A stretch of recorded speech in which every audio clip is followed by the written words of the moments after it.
Hello everyone, it's me popping in from the future again, just like last week, with a couple of bits of extra housekeeping.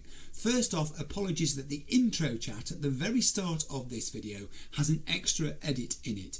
When I came to assemble the episode in my video editing software on the evening of the day that I filmed it, the files of PS5 gameplay footage were perfectly fine as usual, but I discovered that one bit of my housekeeping and intro, where I'm talking to you at the start of the video on webcam as I'm doing now about feedback and comments and that sort of stuff, had no sound. Very occasionally my PC and or OBS, I've never worked out which is responsible, randomly loses track of my Razer Siren Mini's mic input, and I think that's what struck here. I've tried a bunch of stuff like different USB ports, front versus back in case it's something to do with a hub. Over time I've tried a whole range of things, but it still happens occasionally. So I dug out my bullet points again, which fortunately I still had saved on my tablet from earlier in the day, and just redid that bit of the intro. Second housekeeping bit, thank you so much for the incredibly positive feedback about the day of publication of the video changing to a Sunday. I had been thinking about doing this for a few days during the week, and it wasn't until I think I've worked out the Saturday morning, because I never actually made a note in my head, that I decided I was going to go ahead with it. I had been a bit nervous about making the swap, but I need not have been. The comments that you left me last week were lovely to read through. I'm so pleased that it works out for you all. So again, thank you. And with that, I'm off back to the future. Enjoy the episode.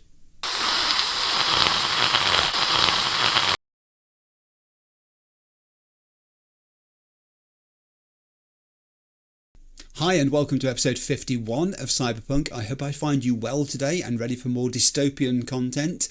I want to start off the housekeeping with turning to some comments and threads actually that have started relating to, of all things, Cyberpunk 2.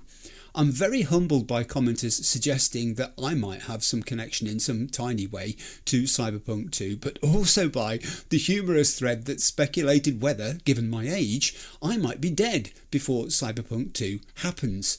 I mean, what can I say to either of those things? There's one of them I would be over the moon about. The other one, not so much.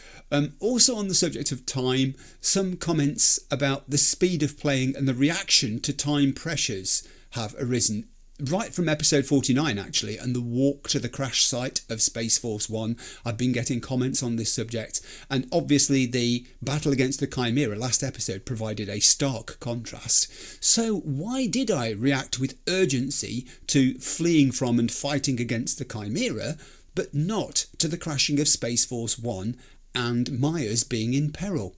The game was certainly pushing the need for urgency there too, but meantime I'm walking to the crash site. Why? My mind sees Space Force 1 and Myers simply as a destination. The journey is the thing. The crashed and crumpled vehicles, the NPCs looking on in shock, huddled in groups around fallen friends and colleagues, or mawkishly taking videos and photographs, the fires burning out of control, the hunks of masonry and fuselage from the aircraft scattered all around. This is not set decoration for me. These are things meant to be investigated and interacted with. They're intended to raise questions and thoughts in my mind, and I cannot avoid them. The observable evidence of the carnage, the destruction, the suffering caused by that crashing aircraft is visceral. The harrowing soundscape too, it pursued me through it. I can't help but wonder what horrors the people I can hear but can't see are going through at that point. The amount of audio and visual world building that's there to be experienced on that walk is actually astonishing. The opportunity for role playing and deep immersion, it's like one huge golden shard to me. And the game not only permitted me to do this, it rewarded me along the way with encounters and situations that I shall not forget. And just to sort of finish the point here, what was even better, the game gently warned me when I got too inquisitive. I could have failed, I've been told. I didn't know this, but I've been told it's possible. But I didn't, because the game showed me the way. I loved that balance of having freedom with guidance.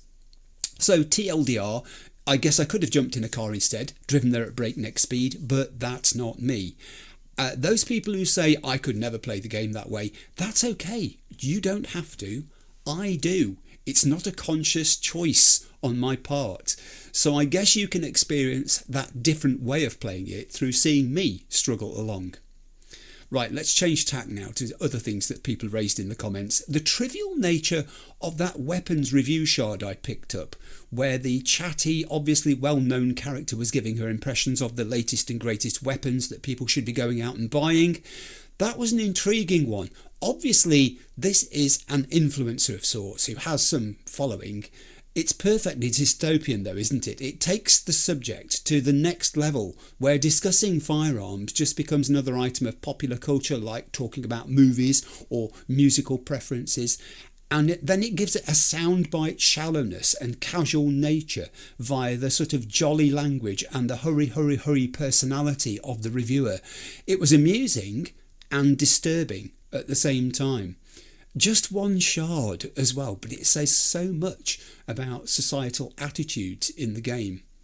And finally, here in the housekeeping, because obviously I've got lots of points on my tablet that I'm going to introduce while we're talking through the game itself. A few people have asked regarding reading and or responding to comments from older videos and from other games that I've played besides the current Cyberpunk one, and whether I still do this. Absolutely I do.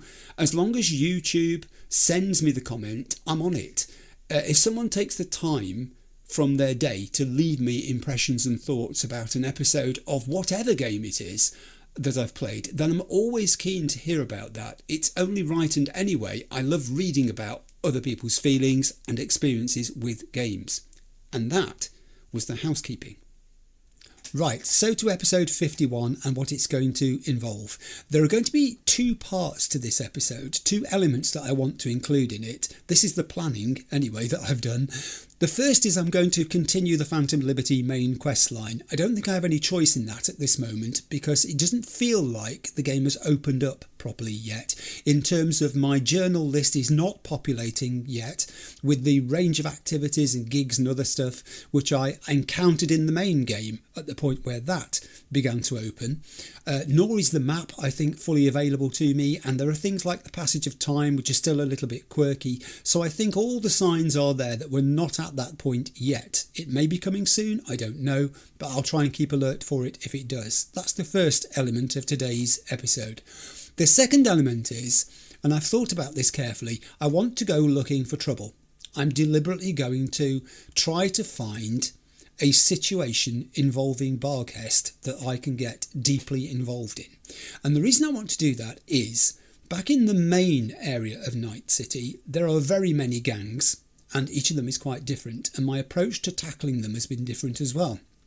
And some of them specialise in different physical characteristics and uses of weapons and all the rest, and all of those things we get used to. Barghast is an unknown entity still to me, largely. They are this one gang, and I have had limited experience of fighting against them, certainly in different terrains and situations, in enclosed spaces and wide open spaces. I'm not aware of what weaponry they have available to them, if I can get the word out, or all of the varieties of their troops. I've only encountered some of them.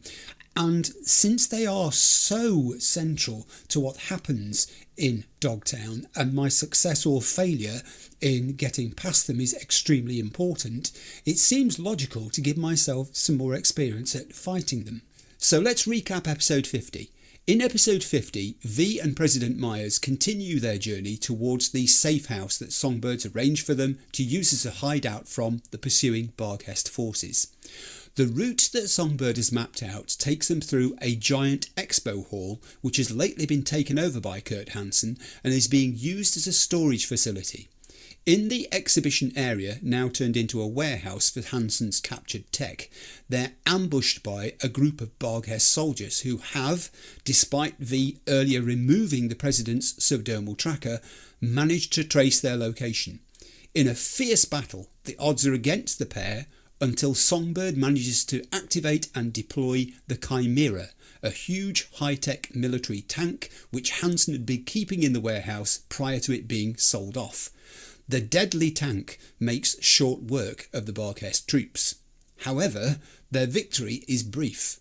Songbird loses control of the tank, becomes distressed and suddenly goes offline. The reactivated vehicle then turns its weapons on V and Myers and pursues them as they attempt to flee.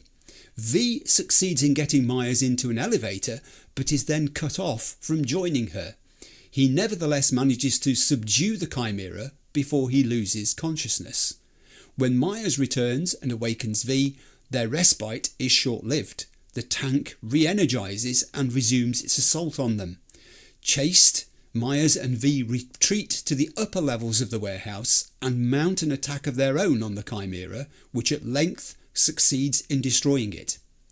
After gathering supplies, V and Myers continue their journey and finally reach the safe house, a set of rooms high up in an old, largely disused building.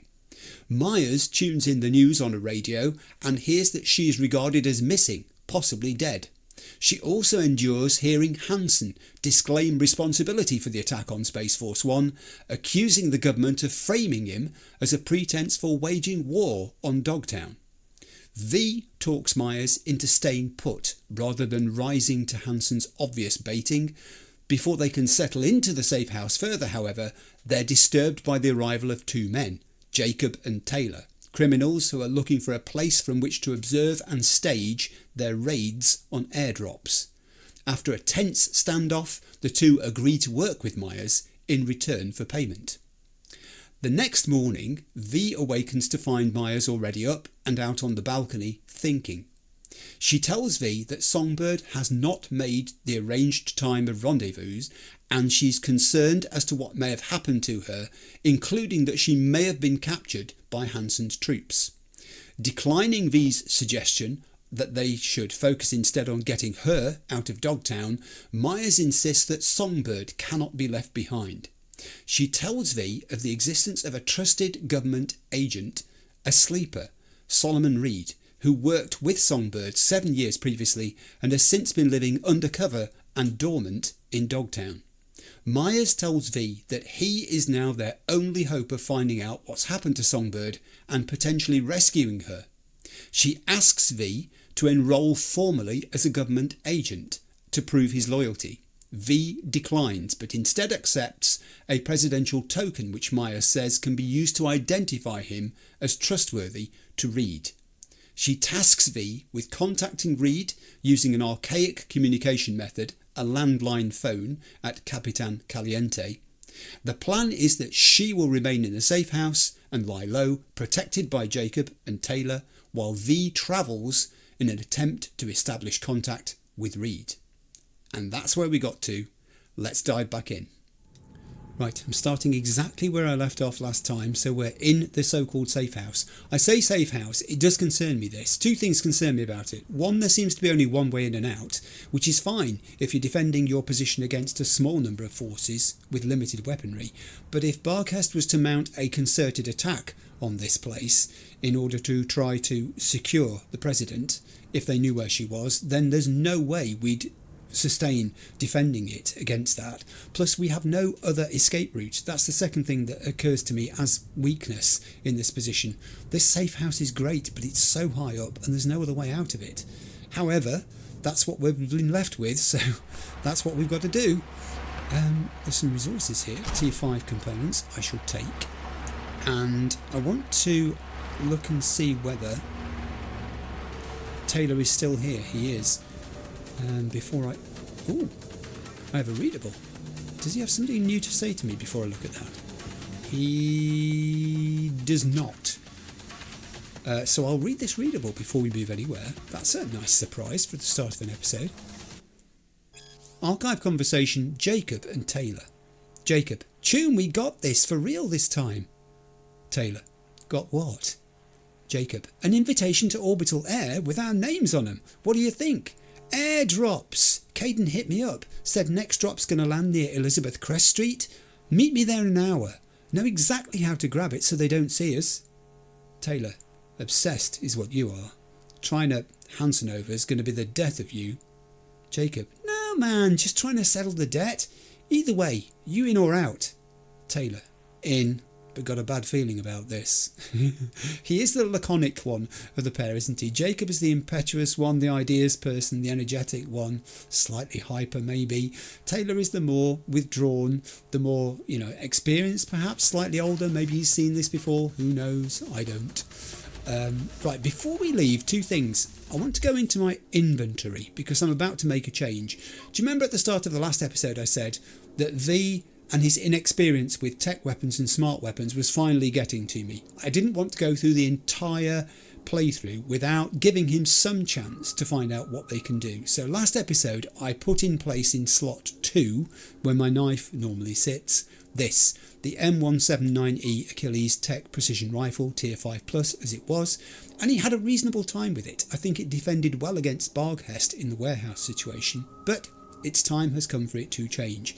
So I'm going to swap it out, and I'm putting in its place this.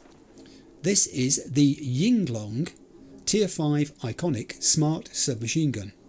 Now the thing about this weapon is, and you can see it from the stats there, its attack speed is great. This thing can spew bullets out by the looks of that chart. However, the problem is the damage done per bullet is tiny.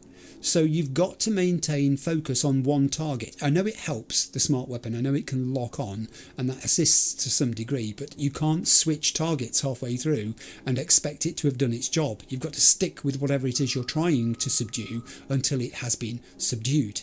It does have plus 50% headshot damage multiplier, 1.15 second lock-on time, and a plus 20% shock chance. Also says it deals additional electrical damage with a small chance to apply an EMP on impact. That's very good.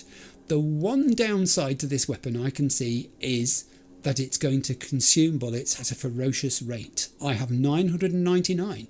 I have plenty of bullets. However, I think they will not last me very long if I get into a firefight where I'm relying on the Yinglong. So that's happening first. Now, I've already said too that I want to keep Plan B in slot 1 and my sniper rifle in slot 3 most of the time. However, what I am going to do is a bit of crafting. I haven't done this before. This is an adventure. In my crafting specs, I have this. It's a design that I picked up a little while back called Comrade's Hammer. It's Tier 5 Iconic. And you may be thinking, well, you've got some Tier 5 Iconics already. Yes, but the specs on this one, if you look at them over on the right hand side of the screen, are almost the exact opposite of the weapon that I've just installed in slot 2. This one's attack speed is minuscule. I mean, it's so slow, it's 1.7, but look at the damage statistic, 442. It's huge. So it has plus 75% armor penetration, a 1 second charge time, plus 50% crit damage, plus 40% burn chance. But they were not the stats that attracted me to this weapon, nor was it says it fires explosive rounds but can't penetrate cover. What really made me want to put this in place is this. The cylinder's been modified to hold a single explosive round capable of wreaking utter destruction. Those 3 words, when I read them, made me think, maybe it's time to craft a weapon. It automatically reloads when you perform a quick melee attack. I'm not worried about that. It's those 3 words, the wreaking utter destruction. So this thing fires 1 bullet, effectively, at a time. But boy, does that bullet do some damage if you've aimed carefully. That is the thing. So I'm going to craft it now. It's crafted. I've been saving up my resources specifically for things like this. And if I pop into my backpack, I have to go to weapons, obviously. There it is, the Comrade's Hammer. The thing is, I'm not immediately going to swap out my Plan B because that's still a very, very useful silenced weapon, as is the sniper rifle. That's why they're there. So V's experimentation today is in one definite segment, that's using the Yinglong Smart Submachine Gun, and in another one that's maybe a possible.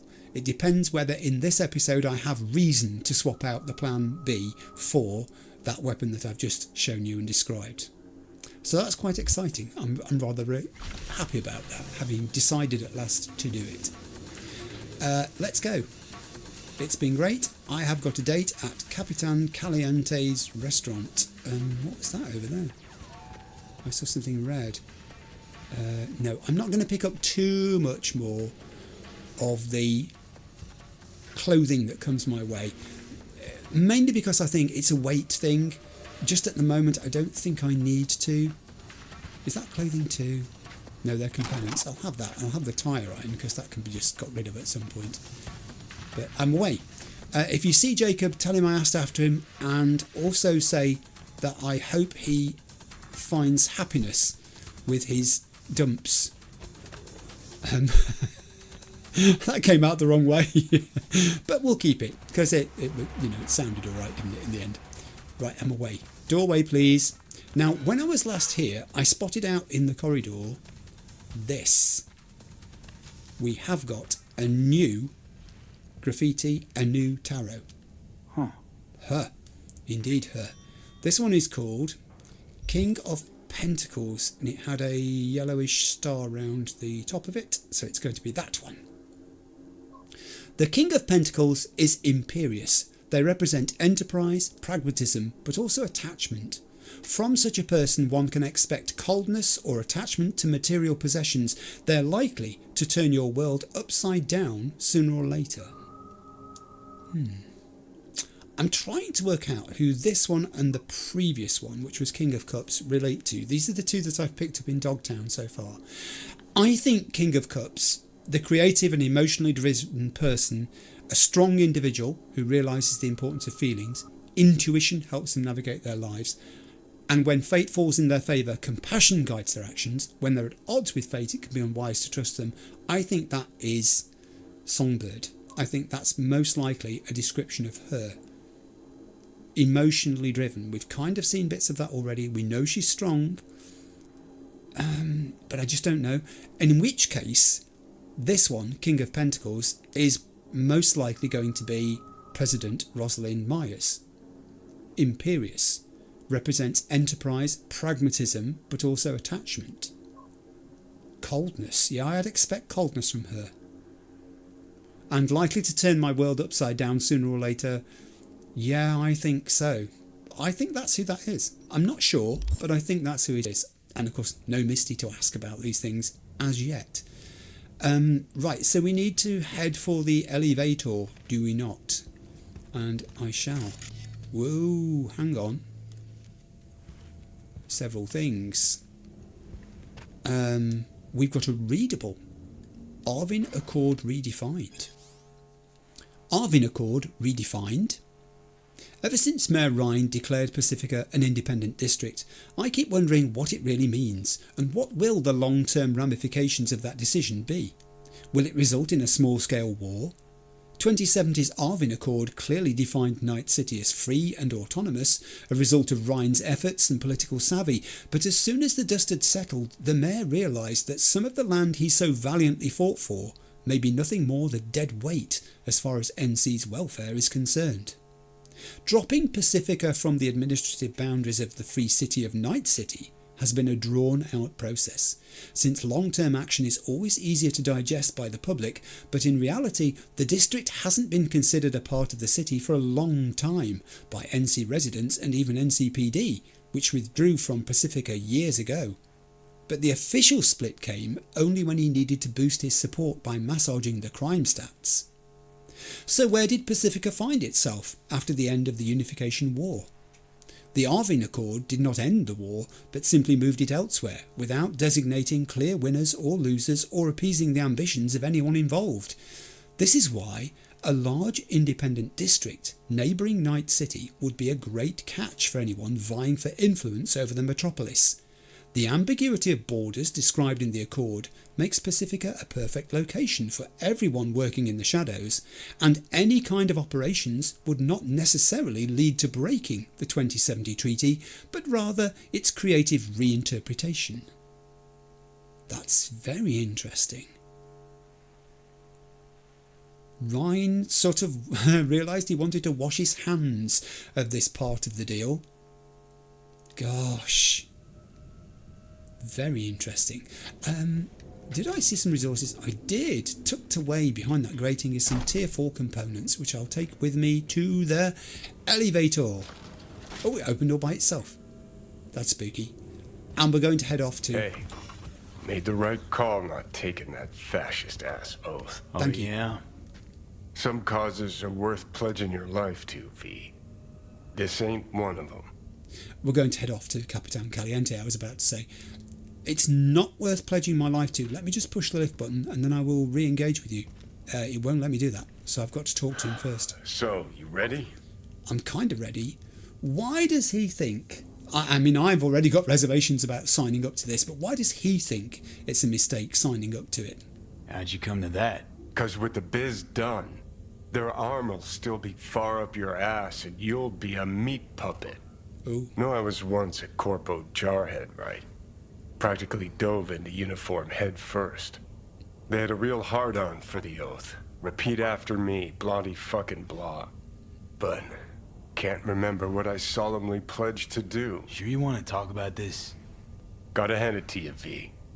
Wiser than I was back in the day.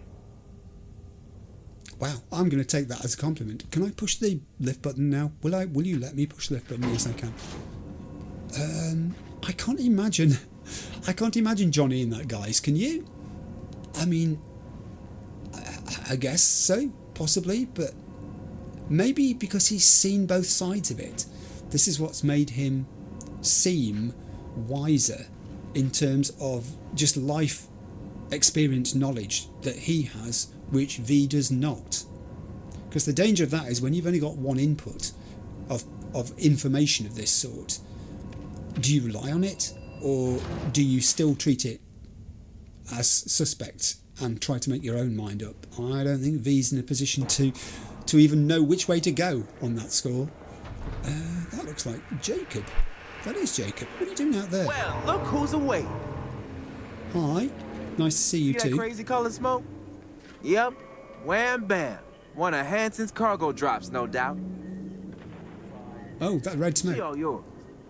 I sure as shit ain't making that climb. Okay, that doesn't sound like Jacob. He was really looking forward to this drop in that note that we just read up in the apartment. What's the problem? Don't want to climb, or you're not telling me something?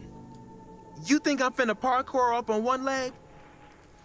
Oh, of course. My bad. Sorry. I don't think that would stop him though. Depends what's in it, doesn't it? Depends what's in that drop. It's raining. This part of Night City's not immune from the rain either. Thank you for the tip about that. Thanks for the heads up. Maybe I'll take a look. Sure thing. Absolutely, absolutely. I need to read the red text I've just realised for going to Capitan Caliente. There is only the Johnny text for this, so we'll read that. Back to the land of the living. Shame Songbird was the price to pay. Think she really kicked the bucket? My gut tells me this fiasco's nothing but a small setback, although my nose did catch the unmistakable whiff of a runner's deep-fried grey matter.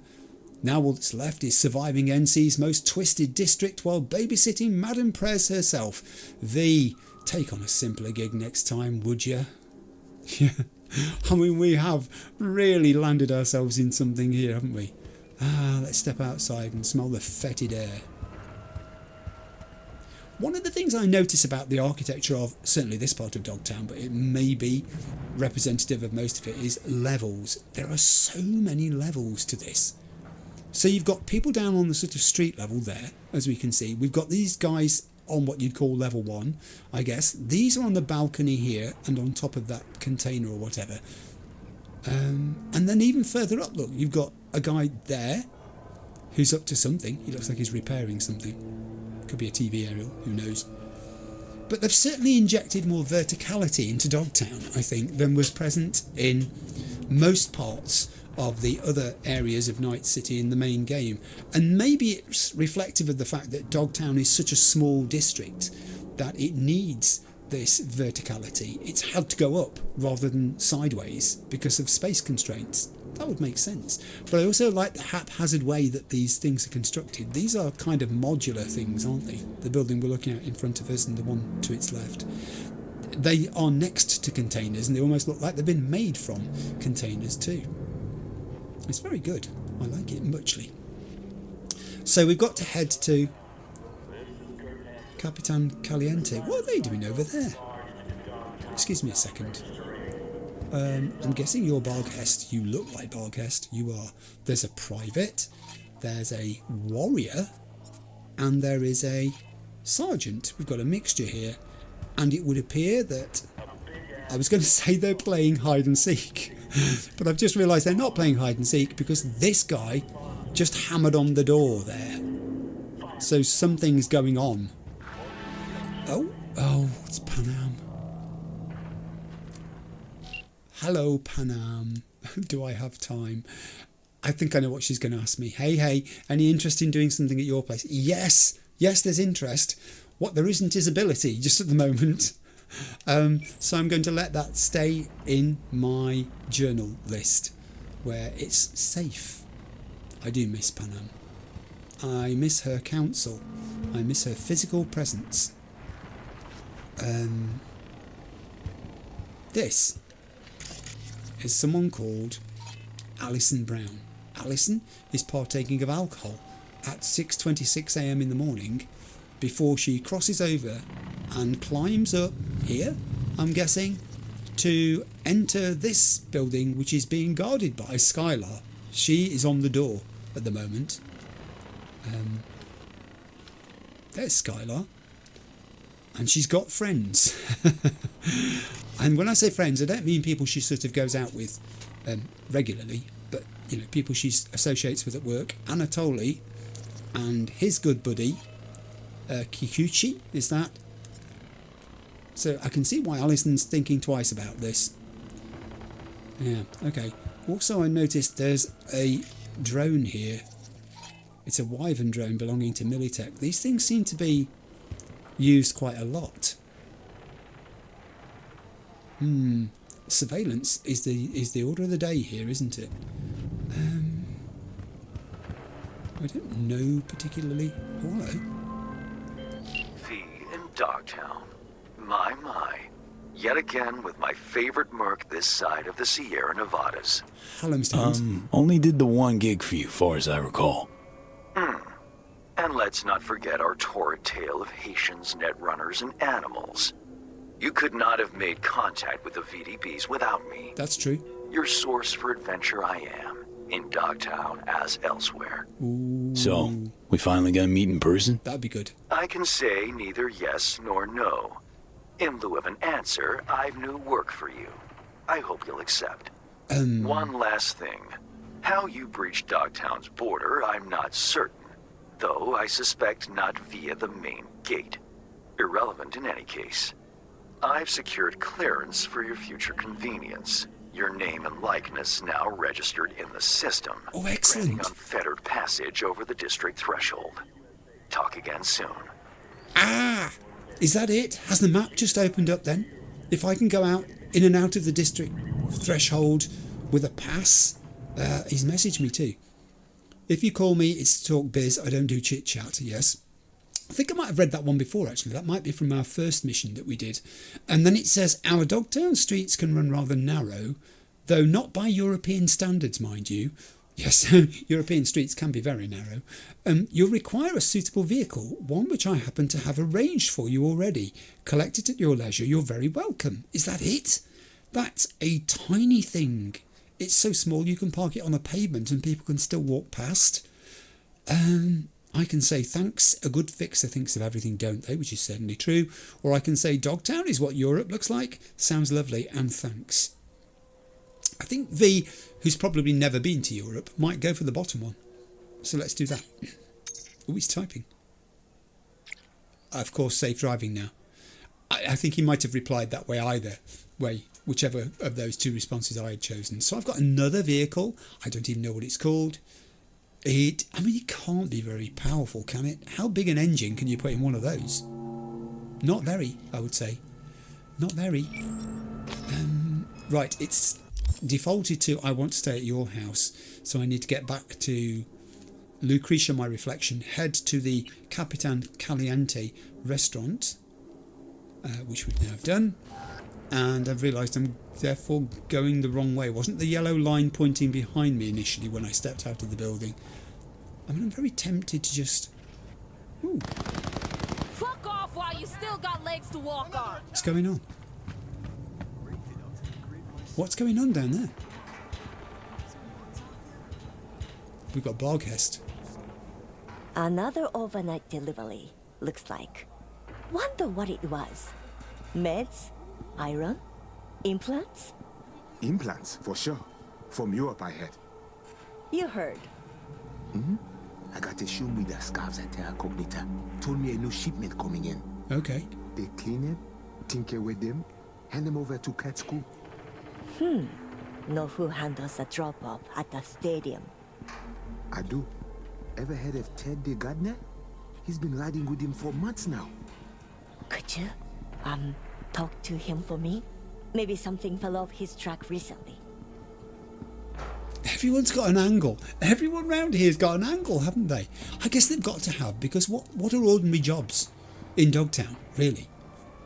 We know that a number of the population are criminals anyway, because they've found refuge here. We know that a lot of people are, because they've had poor circumstance back in Night City, they've been forced to come down here. But in the middle, there's got to be a group of people who are just ordinary citizens as well, hasn't there? What do they do?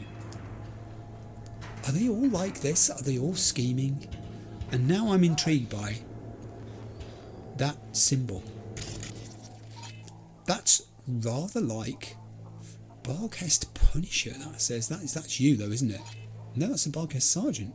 This is a Barghast Punisher. Whatever one of those is. Wow. Also, we seem to be, because we're just ordinary people, chilling here, shooting the breeze, as they say. We seem to be okay here. We're alright standing here. And yet, there are Barghast people around. Let's risk a ping. Oh, now I'm curious about this. There's a lot of people here. Can you see this lot? What on earth is it that they're guarding?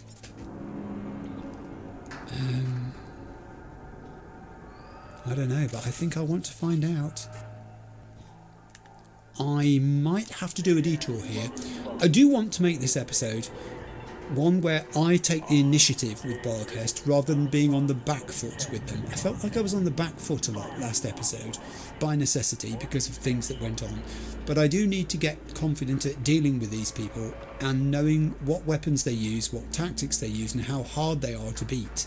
So that might be a thing I'll do. I might take this on. I might take this on just to see what it is. I might also go downstairs. This will be a good warm-up activity before anything else happens. Ooh, so now we have road closed signs. They make that pretty clear, don't they? Am I safe just... Hey, I'll ask this person over here. She will know. Hey, Vanessa, am I safe just standing out here? Ugh. You don't know, do you? If you'd known, you would have said. Oh. Yeah, I'm sure you would have shared it with me. Let's just see if I'm safe standing here. I'm on this side where it's public. That's where the barrier is that said roads closed. I bet I could get even closer. Get the fuck out! I bet I couldn't get any closer. Oh, is it going to be like that? I really am consumed with curiosity to know what it is they are guarding here. Oh, and I have a camera. Someone just gave me a camera, and yeah, I have spotted that it has... Someone's taking exception to my presence as well. I'm just backing off if I can. No, I don't need to. Let's take this camera and look and see what we've got. Barghast Sniper. I've seen you already. Barghast Sergeant over there. We've got some explodables. Ooh. Alright, now my mind is made up. There's no way I'm walking away from this. There are 2 readables down there. Is that it down? No, it isn't it down here. That one I've seen already. He's right next to an explodable too.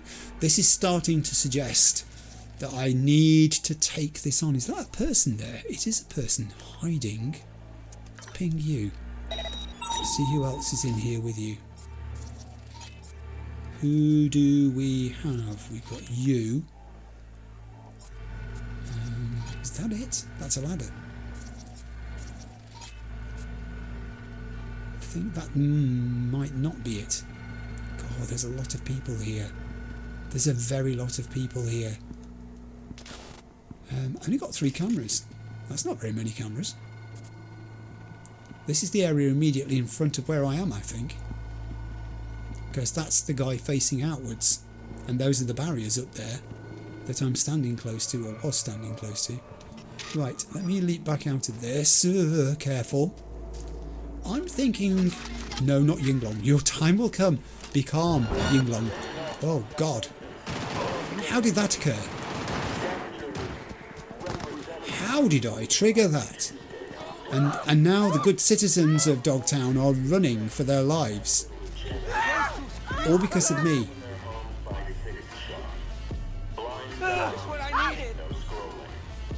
That was very careless. I wonder if it was the camera that triggered it. Maybe there was another camera. It could have been. It could have been. I'm going to have to be very cautious about this. This is a good practice. This is precisely the reason why I want to do this before I get stuck into anything else today. Crikey, it's brought a lot of them down my way. Whoa, and again? How come? Change of status. Everyone go back to your patrol routines. Everything's fine here, nothing to see. I mean, I don't think I've got any choices here. I think I'm going to have to start taking them out. Gotta be here somewhere. You're right about that. Oh, that was a terrible shot. That was just awful. And that's alerted them even more to my presence. Okay, let's just rethink this. Now, this is the point at which I normally panic. And it's the panicking that undoes me. So just let them go back to patrol status and we'll rethink this and go in a different way. Keep shooting! Put your sniper rifle away. Okay. Someone's lurking. There are bushes here. I will take cover in the bushes. I'll fight my way through them. Alright. That does it. They do seem to have holstered their weapons, some of them. And they are going back rather than forwards. Although 1 or 2 are still moving in a forwards direction.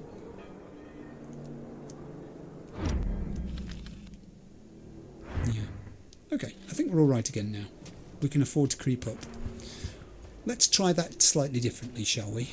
Yeah, I did spot somebody up there that I've not tagged. That's a very good point. I don't think I can quite see you enough to tag you at the moment.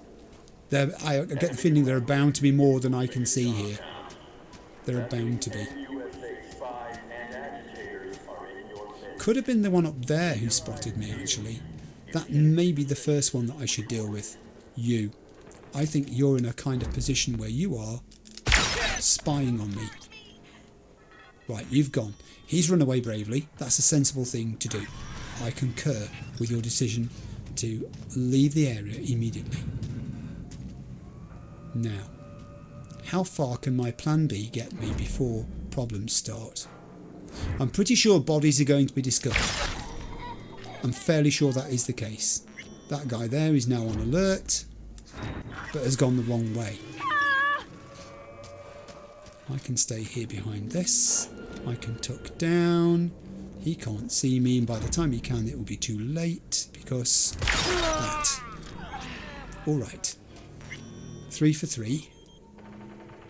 But it's only a matter of time before these bodies are discovered, and I'm not sure I can get in there to move them.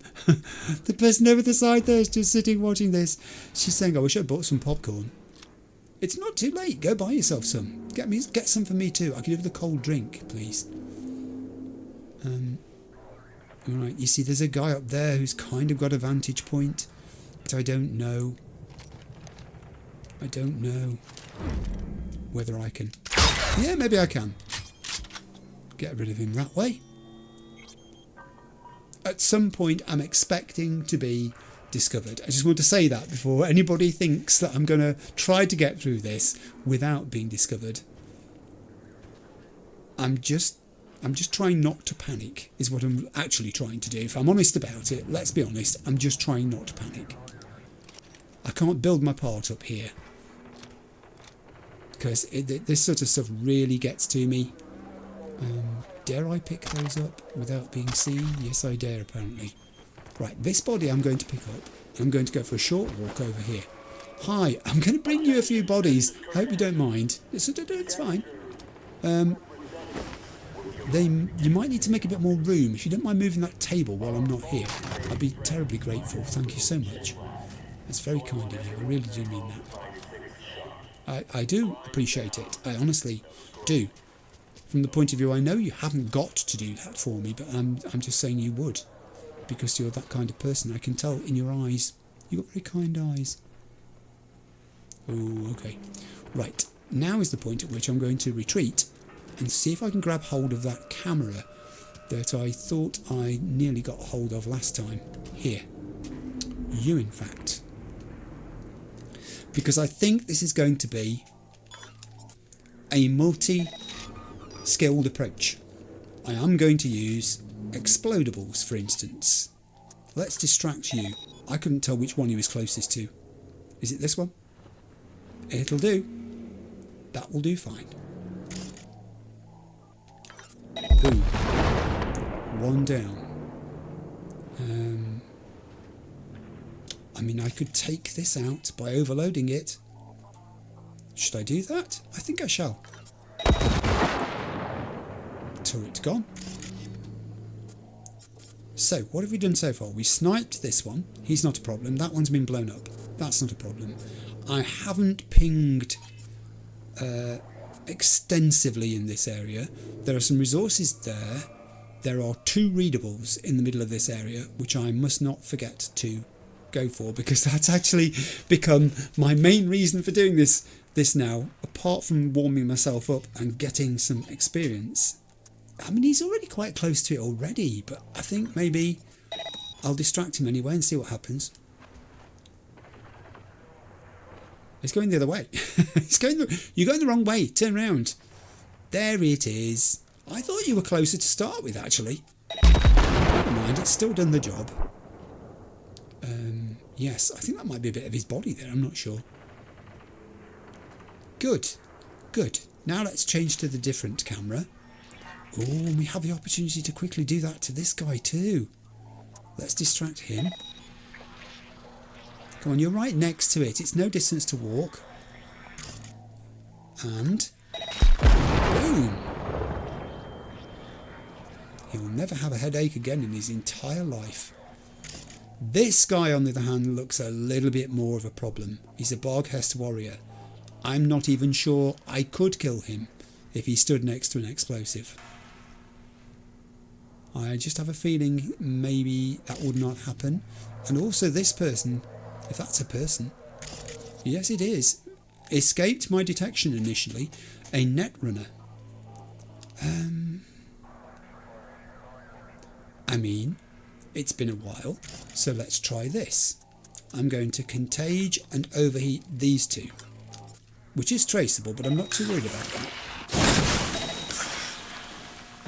that. Okay. Let's try some more overheat on you. I can afford another one at this stage. Oh, now he's not well. And gone. Good.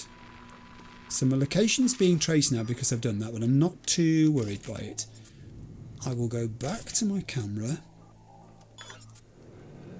and try out the next location. Because that one's pretty... Oh no, apart from you. How did I miss you? Oh, and person casting a shadow above me, how did I miss you? Well, that would have been fatal.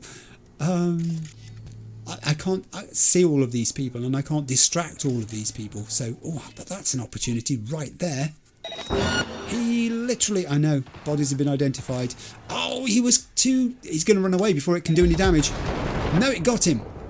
Just in time. Alright, let's just back up a little, because it says combatant bodies have been identified. I think we may have made all the progress we're going to make in that chapter before we have to resort to different tactics. Well, it's alright saying surround me. You're going to need a lot of people to do that. How many have you got left? Probably a lot, actually.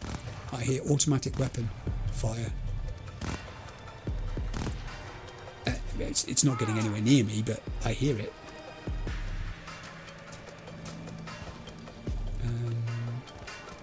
And I'm tempted to take control. Wouch! Wouch! That's a cross between wow and ouch.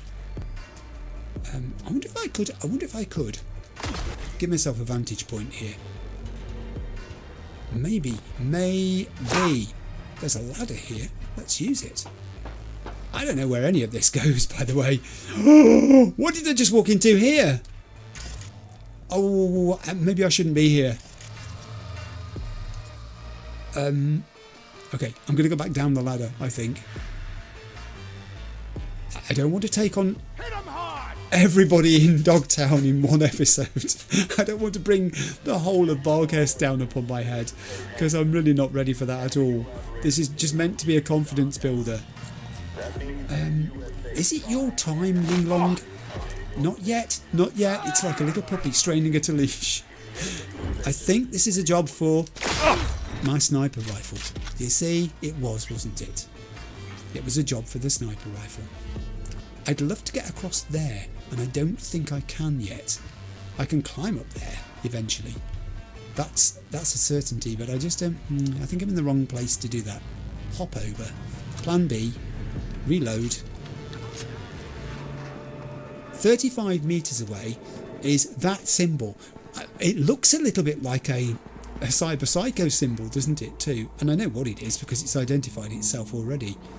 Well, I think I knew what it was. Oh, maybe I didn't. At one point it did. At one point it told me what it was.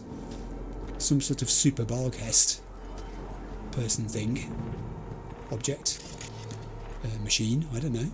Can I go around the back of here? No, said the game. What do you think you're doing? What are you trying to do? We're not going to make it that easy for you. Alright. Fierce. Yeah, I'll have the camera back, please. Because I didn't quite finish searching the third of the areas. This here one. Oh, he's now a bit more desolate than it was before. Oh, no, he's come back. Do I have an explodable nearby? Do I have an explodable? Yes, I do. This one. Oh, I can overload it, but I can't do anything else. Let's see if it works. It got him. Oh, that was satisfying. I didn't think he was close enough for that to happen, but it worked.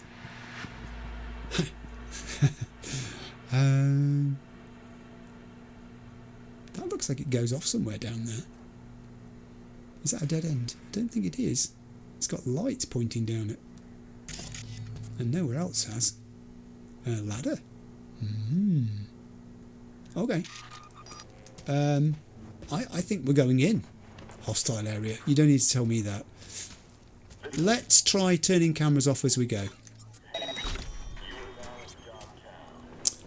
Now, one of the reasons I wanted to come in here was those readables over there, which I'm going to go to in a minute.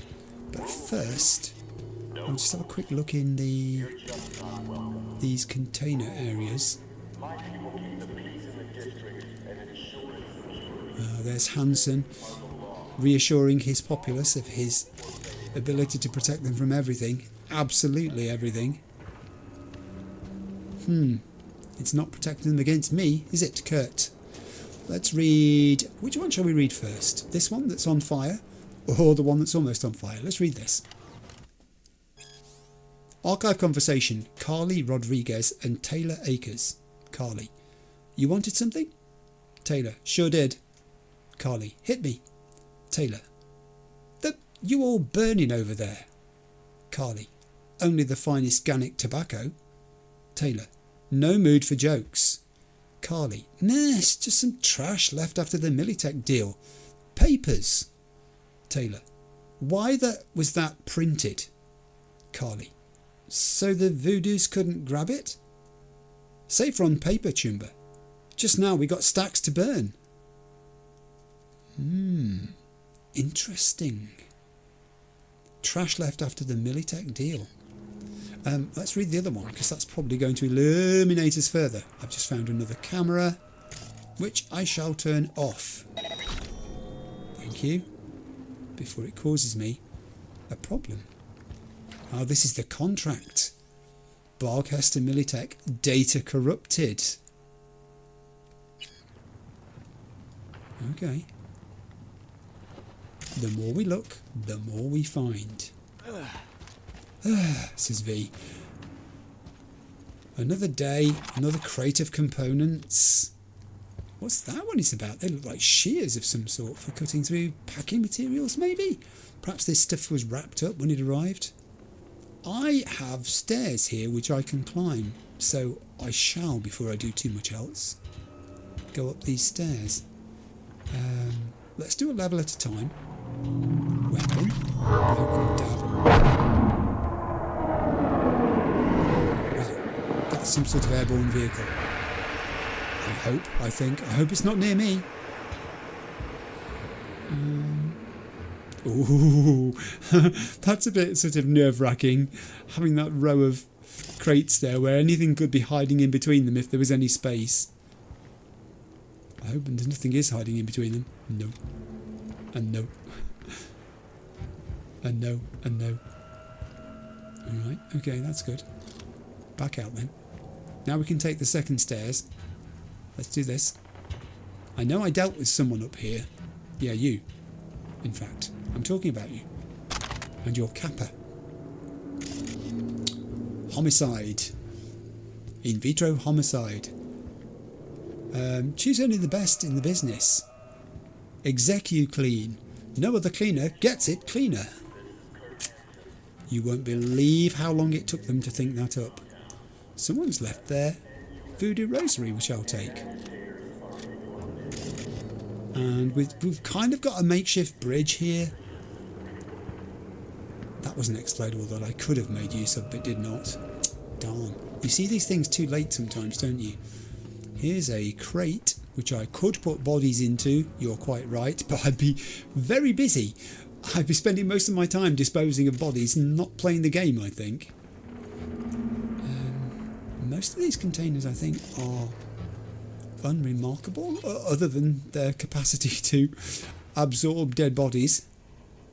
Yeah, I'm not going to go around collecting all the clothing that I can today, because weight essentially really is the reason. All this stuff carries some weight. Alright, so we have effectively done that. That's good.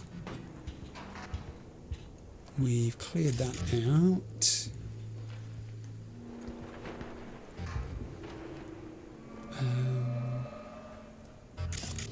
I've mostly dealt with everybody there. That's the guy whose body I did tidy up. You see, I've done one. I've done a bit of tidying up, honest. But now, I think I want to progress. And my mini-map is back, properly back. And time is passing. Does this mean normalcy is returning? Is this a little step? I don't want to pick that body up, especially since it's not all in one piece. I haven't got that many hands. That young lady looks to be unwell. This area into which I've just walked has a camera. Is that the same? No, it's a different camera network. I'll take that. I think it's a different camera network. Oh, that's weird. I thought it was going to be, because it said it had a 3 on it. It didn't say that I'd taken control before. Maybe that just applies to the individual camera. Could be that. I've always assumed it applied to the actual network, that if you'd taken control of one, it showed that you'd taken control of more than one. So I'll turn that one off too. It's best to be circumspect in these circumstances. When you don't know what you don't know. Ammunition I will take. Sniper rifle ammo I've used. some of today. It is the amount of ammunition that Yinglong is going to use that concerns me. It will get an outing though. I'm determined to use it this episode, and these are just the sorts of encounters where that could happen. I really wish there were not so many explodable things in here now, because there's just too many of them. That looks like an office of some sort. I probably should go in there. Hello. We've got some cigarettes, which I won't take on principle. Medical equipment, which I will take on principle. And what else do we have? We have an access point over there. We've got a shard on the desk. Let's read this. Interrogation report, Sophia Wall. Interview Sophia Wall, 28, height 5 foot 6 inches, resident of Longshore Stacks. Description. The subject was apprehended during a search for missing transport items that disappeared prior to entering the tunnel. The woman intercepted a weapons container with a GPS transmitter. Once the subject was detained, we commenced further investigative activities. The woman declined to respond. We were left with no other option but to use force. In the end, Sophia Wall admitted to a deal with Barghast member Leonardo Ware, with whom she likely had an intimate relationship. Wall stated that Ware would toss previously marked crates off the truck, which she and her associates would then pick up with the aim of selling their contents at the stadium. Following the interrogation, the decision was made to arrest Leonardo Ware. In the interim, Sophia Wall died, likely as a result of injuries sustained during questioning. Signed by Ross Ulmer. Good heavens. Interrogated to death. I will take that Nicolifier because I feel like I need some sustenance. And I've been calling it Nicola Nicola rather, and someone pointed out it is Nicola, because the reason I called it Nicola is because the I is capitalised in the name of it, and that just made me want to stress that as what it was. I have got a laptop too. This is a very interesting little office. Some offices are... Oh, it's got some ammunition. Heavy ammo. I'll take it. Some offices are tiny and there's not much in them. And some offices are tiny and they're absolutely brimming with useful things. I've seen that. Let's do the computer. Let's see what's on it. Use, please. I have message 1, files 2. Friendly request. This is a friendly request from unknown to Daniel Cross. Once upon a time, there was Daniel, who wanted to make some easy money and helped flood the NC market with fake Zetatech KLW8193818 implants. Daniel thought he could oversee this little operation and nobody from Zetatech would find him. Daniel was mistaken. Now, Daniel has two options. 1. Ignore this message, in which case, however banal it may sound, he will meet a fate that will end his story for good. 2. Daniel can take this message seriously and ensure that any fake KLW8193818s stay on his side of the wall in Dogtown. How this adventure ends, only Daniel can decide. We would also like to stress that Daniel cannot somehow get away with what he's done. There is no option 3. Any attempts to run are considered option 1. Oopsie. Oh dear. Oh gosh, the lore in this game, honestly. How do they do it? How do they do this? Inspection. We will be welcoming a few guests in the tunnel tomorrow, so get your in gear and make sure there's no... Officially, we don't know who these guests represent, but unofficially, they're Arasaka suits. You understand the gravity of the situation, yes? Sure hope so. The corporates are looking for a way to move some real hot cargo from the stadium, so your job's to fulfill their every whim and show them around the dump with a smile on your faces. Okay. And we also have Tsunami Defense Systems fakes. Check the drop from the stadium. Should be some Tsunami iron inside with fake chips. 24 Kyubi, 48 Kappa, 12 Nekomata and 24 grenades. And local network is showing 5 here. I can turn the surveillance system off. I think I'll leave it on for now. Can I take control? I can do remote takeover. 15 connected devices? I'll do remote takeover.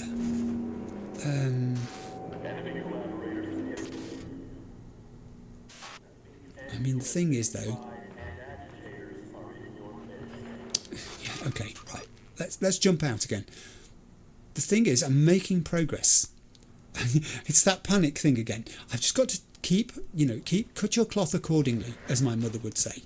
Don't try to do too much, because when you overstretch yourself, that's when you expose yourself to potential problems. And we don't like problems, do we? No, we don't. I'm going up this ladder because it's here, and I've got my plan B in my hand. I don't know where this goes. I have no idea where this goes. Yes, there was an access point in that office. I am aware of that. Can I jump across there? Maybe. I can. Oh, hello. And then down here to pick up. I can hear voices. I don't like hearing voices. Voices can mean problems. Daylight's out there. Safety is over there. My location is being traced. Good heaven. That was unfortunate. Let me climb this other ladder, which is probably going to get me in even hotter water, but... Okay, it failed. Good. Isn't cyberware wonderful? It really is. It really is. I don't know. I don't know. I'm trying to work it out. There are definite voices, and the tunnel must be an area I've not been in, and I'm guessing that could be the area that I said, where does that go? Because it's got lights on it. That could be the tunnel. That is probably the tunnel. I don't know that there's any merit to me... Ouch, I hurt my head there. To me trying to stay up here too long. I need to be on a lower level, I think. Skill shard headhunter. Although, having said that, there is a ladder there that goes up. Yes, I'll take 51 headhunter. Thank you very much. I'll go back and do that in a moment. Let me first try this ladder. Careful now. That takes me onto that walkway. Past this box of components, which I will pick up always. This is the thing which I tackled when I was on that balcony up there walking along and saw it through the aperture. That worked out really nicely. This probably is just going to take me back to where I've already come from. The ladder where I started off. Use it. Let's be couth in this episode. Alright. Good. That's satisfactory. Now I need to go back to the office area, which was over here, and do that access port that's on the wall. It might be the only one that I do this episode, so let's do it and see. Right, I'm going to take a look, obviously. Back in a few seconds. Right, I'm going to do the bottom one first, and I'm also going to waste one in the course of this. Here we go. 55, 55, E9. Then I need an FF1C. Here comes my wasted one. And then I need a BD and a 55. All done. Backwards, top to bottom. Bottom to top. Middle to sides. I don't care, as long as I've got it done. I'm going to go in the direction of that tunnel, I think, because whatever secrets lie, they're down in the tunnel area, and I think this is it. I'll take that parallax. I will also take, when I can get to it, careful, there could be someone behind you here. The Netrunner skill shard. Skill shards are coming thick and fast in this episode. This has got to be my direction of travel. These are the lights that I saw, saying they look like they're pointing down somewhere. Oh, now I'm getting nervous. Explodables. Crates for bodies. It's almost like someone's expecting there to be issues here. Oh, and we've got people. Good, because I want to ping somebody just to get an idea of what I'm up against down here. Well, there are only 3 showing up down there in that initial part of it, if that's all that is. Maybe it's a dead end. And there's no one behind me. Well, not that I can see. Good Lord, that was careless. Are you trying to get yourself spotted? You cannot take your eyes off these people for long. You just can't. Ah, he's tricky to get to. Oh, tracing my location. Alright, so I'm going to back up a little. And hopefully that will fail. It's going to fail anyway, I think. I can rely on my cyberware now. I can rely on my implants to deal with this. My quick hacks and everything else. The combination of them all working together. Okay, I think we can do this. Let's do it. Gone. Minimap, unrevealing. I know the area is hostile. You don't have to tell me. I know that cost me an eddy. I don't care. It would have cost me a lot more if he'd started shooting at me. I will not pick up those things because I'm not collecting clothing to any great degree at the moment. Now, the people he was talking to were not far away from him when I did that ping. So I'm a bit concerned that they'll be able to see me any second. There's one. Or was one. Right, now that did tempt fate because he was standing right next to someone when I did that. Reload. It shouldn't take 20 bullets to deal with this person, but I don't know. I can't quite lean far enough around the crate. Body identified. Enemies alerted. Enemies. Come to me. We don't do a delivery service.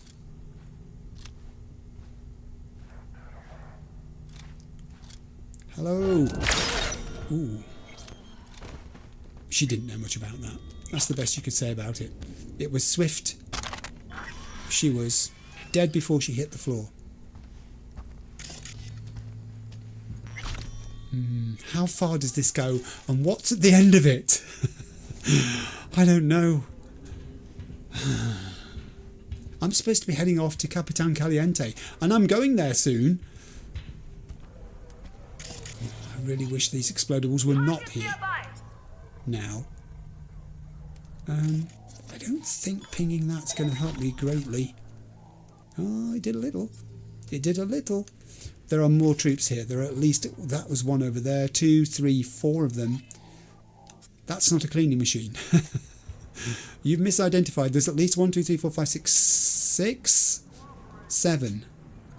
And a camera there, which would be awfully useful if I could get hold of it, but maybe I can. Is it going to show me anything new? Oh, hi. It's trying to. It's just not quite in the right location. Tempting as it is to use contagion and overheat on these two, I don't know.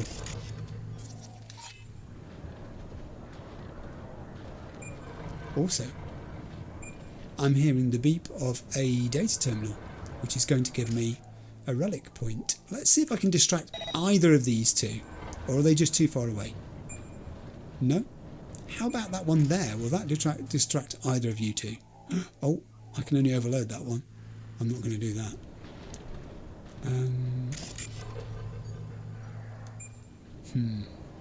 Right, new camera. This person here is quite isolated, but I don't think... It's hard to tell from the camera angle whether they're close enough to be distracted by this. Are they? Oh, he looked this way, but I don't think so. He's still looking that way. Thingies. Well, at least I'm aware of their existence. That's the main thing. Oh, there's one. Stop. Come back. Turn around. Ooh.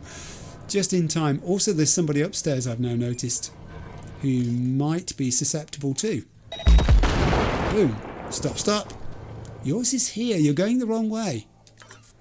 Oh, just in time. Caught him. Now, that has caused a little bit of kerfuffle. That has ruffled some feathers. There's a machine over there doing some machiney things. That guy is, just within pinging range, but I can't attract him to anything that's of interest. Is that explosive? No. Don't stand on your friend. Honestly. Walking on top of fallen bodies like that. If either of you patrol anywhere near that small container over there, I'll detonate it. But I don't think you're going to, because I don't think you're that silly. The silly ones are all dead now. That's not going to work either. Oh, maybe it is. I don't think there's anything else I can distract them on the way towards that explodable either. I could try overload. Oh, I can't overload this now because it doesn't work when you're using it to distract. Okay, that's expired. I'm going to go back. I am going backwards before I go forwards.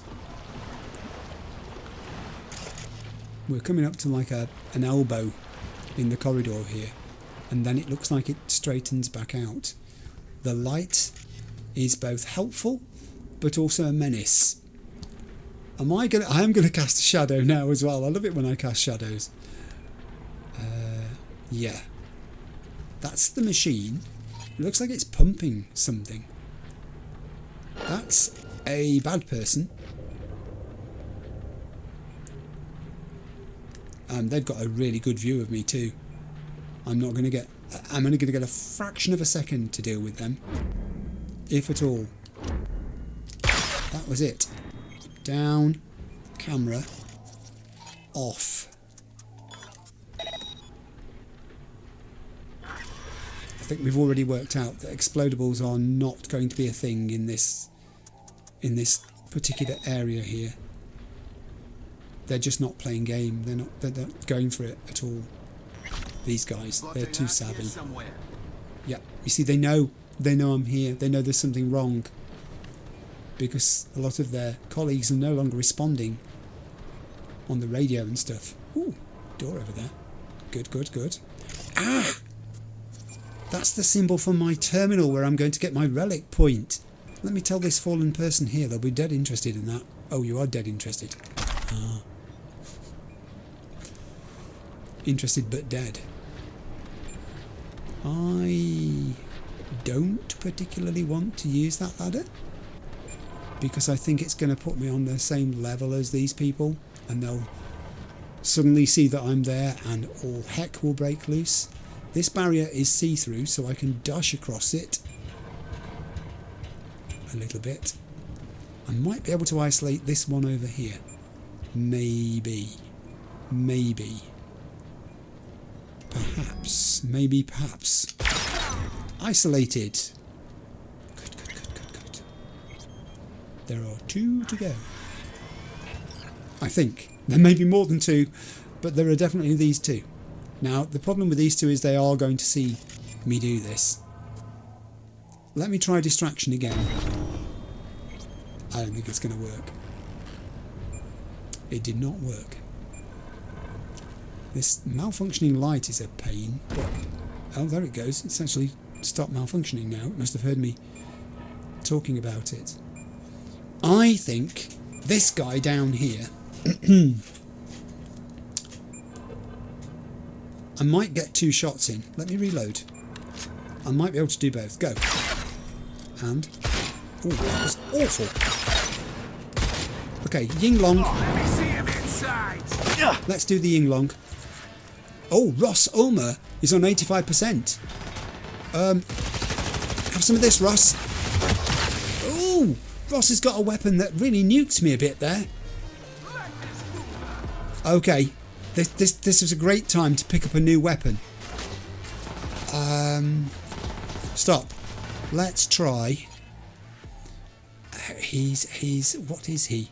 I could try an overheat on him. I could try a couple of overheats on him. I can afford a couple. Let's do 2. See what effect that has.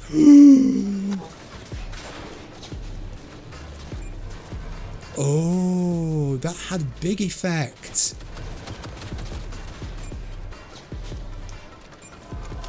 That was good. Yeah, I haven't forgotten about the terminal. It's okay. There are bodies everywhere. I'm oversaturated here. My senses are struggling. Also, I am being attacked. There is someone down there. This is a new person, I think. Maybe this is a job for the Yingling. Let's try it. What's going on here? Right, here we go. Oh, I don't know what that did. Did it hurt much? Let's try that again. I can't shoot through things though, can I? I've got to get some kind of clear view of him. Oh, these turrets in the roof. That's what's causing the issue. Let's do things in order. Don't panic. You can do this. We can overload that one. You've got enough memory to overload both of those. They are overloaded. Good. Now we're down to just one problem again. Here is the problem. Shoot. Yes! Yinglong. Good Yinglong. There'll be some extra gun oil for you tonight. I think that's it. I think we've seen them off. I think also I'm going to go back to my plan B. I'll take all that lot. Thank you. 9,000 money shard. Good. That's immediately made that worthwhile. I'll take those components. I will loot this body for the skill shard, but I do not want the giant weapon that you're carrying with you, because that's just going to be something I'll put down straight away after picking it up. There's a weapon there. There's a... I don't know that I can get in there. There's probably a way in there which I have not found. It may have been that ladder. It could have been that crawlway where I said I'm not going to go down there when I was up above the machine. Perhaps it was that. I'm guessing it could have been that. Sniper ammo I will take. Now I understand why there were so many crates here. Because there were going to be so many bodies. That's why there were so many crates.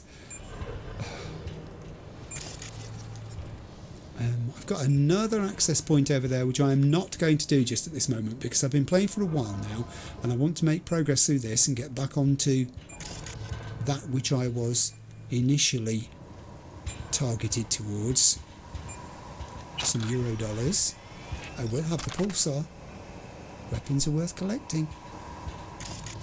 There's a guy up there who has something he wants to give me. He's very kindly letting me know. What is it you want to donate? A cutomatic. You should have said. Sniper ammo. Good, because I did use some of that. A crate again. I need now to go back over the other side, so I'm going to do this. Over the other side I shall go. This is that office which I did not go into. Use technical ability. It will be a delight to use my technical ability to get in here. There it is. Give me that relic point now. Download operational data. This was a good little exercise, this one. Got to use some stealth. Got to use some stealth weapons. Got to use the Yinglong for the first time in anger. I found another laptop. Are you kidding me? Tier 5 components, always worth having. There's a dull scalpel and some medical gauze, which I never say no to. What is that? Oh, workplace safety rules. We have a readable here on the table. Workplace safety rules, note dated 2070. Use of pumping station by authorised persons only. Pumping station should not be shut down without shift supervisor permission. Any expansion, repair or maintenance of the electrical system is to be done by authorised persons only. This pumping station services the Los Osos motel system. Connection to other building systems is strictly forbidden.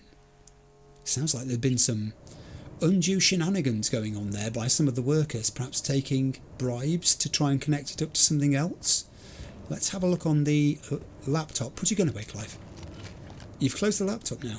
Open the laptop, move away, put your gun away, and go back to the laptop. Let's use it. Files 2. Inspection.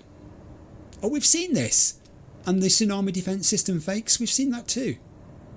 Okay, good. Right, so we're all on the same page. That's useful to know. Just pause for a quick drink there to refresh myself. I think I've done in this office, and I think I've actually just about done in this area completely. What I need to do now is absent myself from here. I'm not going to do that access point, as I said. That can wait until another time. I do have odd resources around,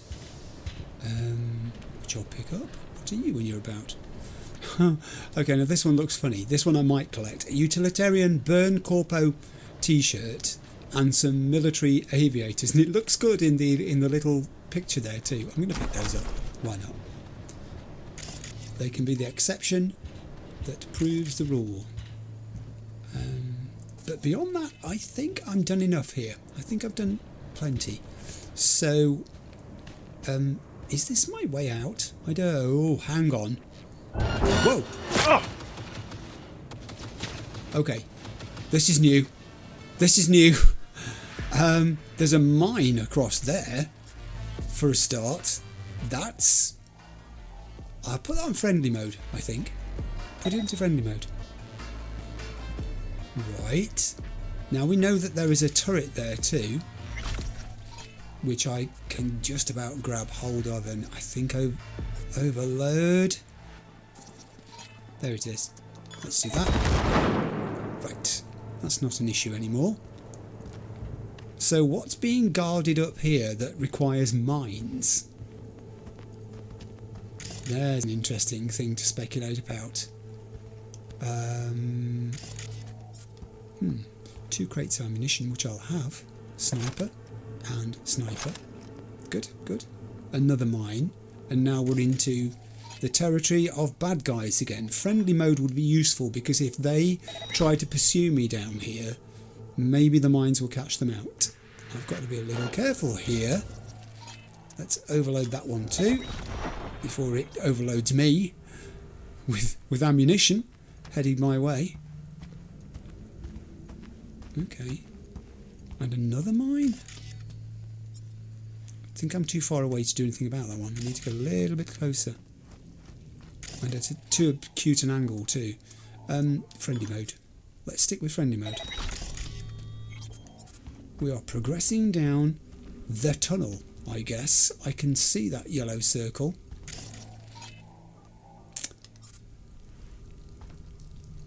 But I just don't know. I just don't know.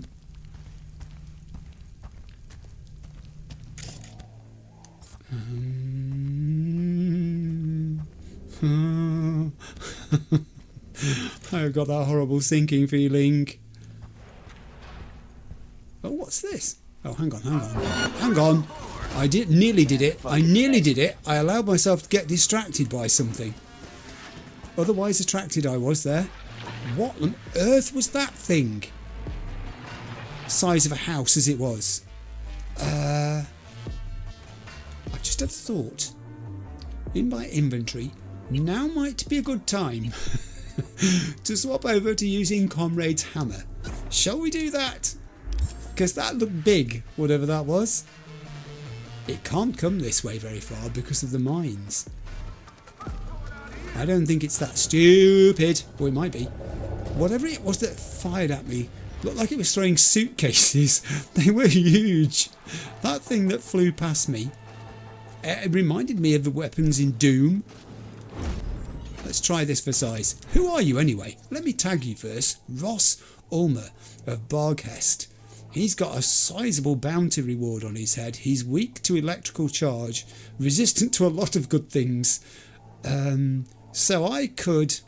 first I'll tag him. I will short circuit him. Can I do 3 of those? I can do 2 of them. Take that, Ross.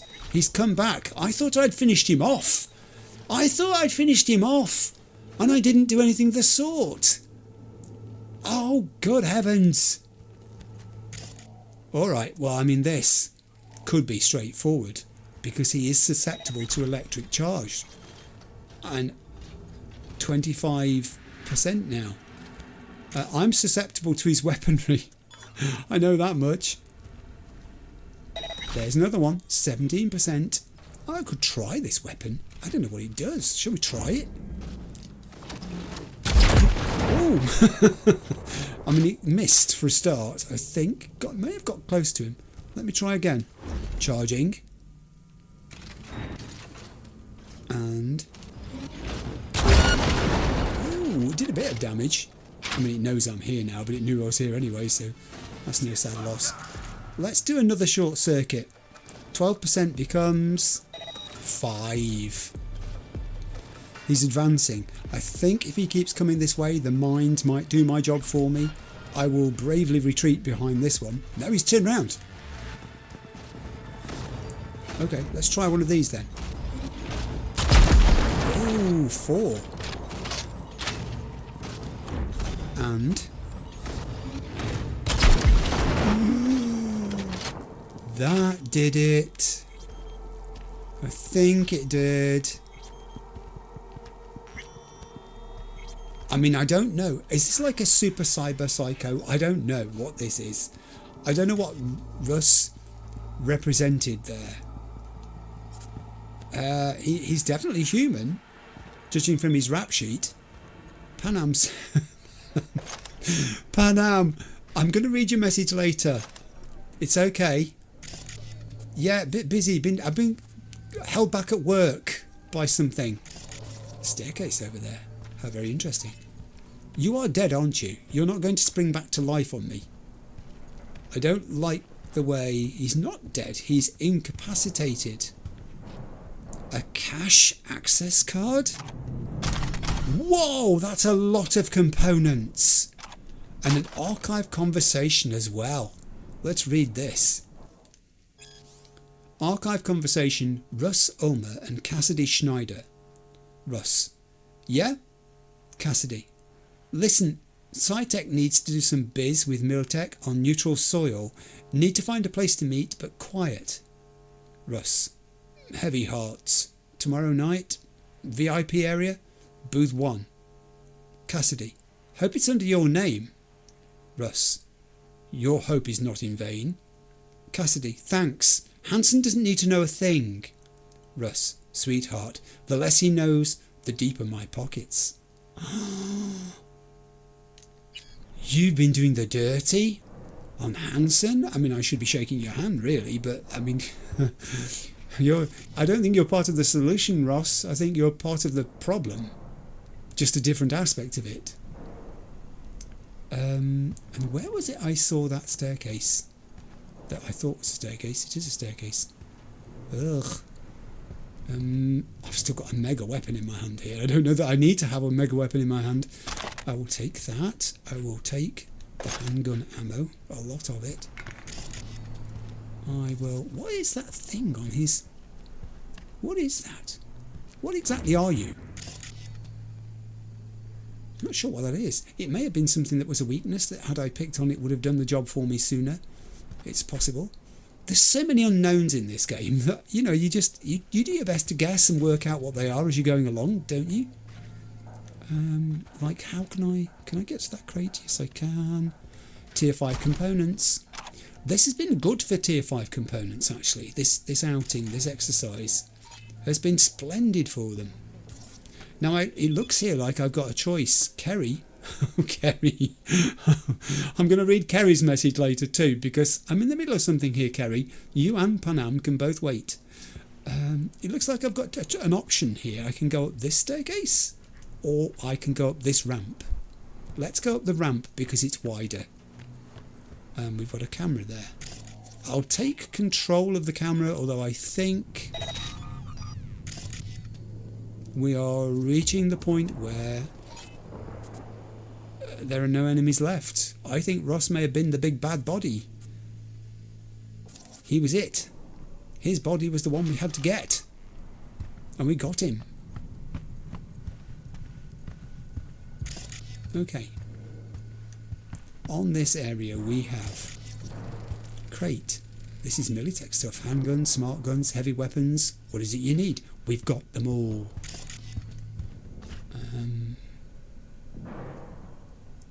Behind me I saw some more ammunition. Sniper. Not particular. I haven't quite finished exploring this area yet though. I think one of the cameras I saw a laptop.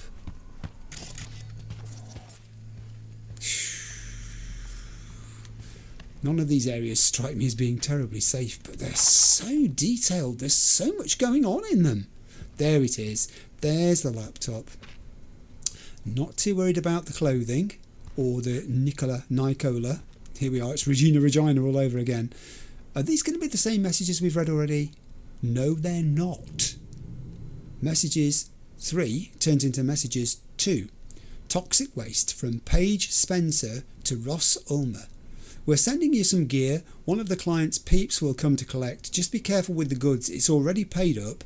You'll also have a few barrels to toss, mostly chemical waste from the factory. Just do it quietly. If anyone asks, it wasn't us.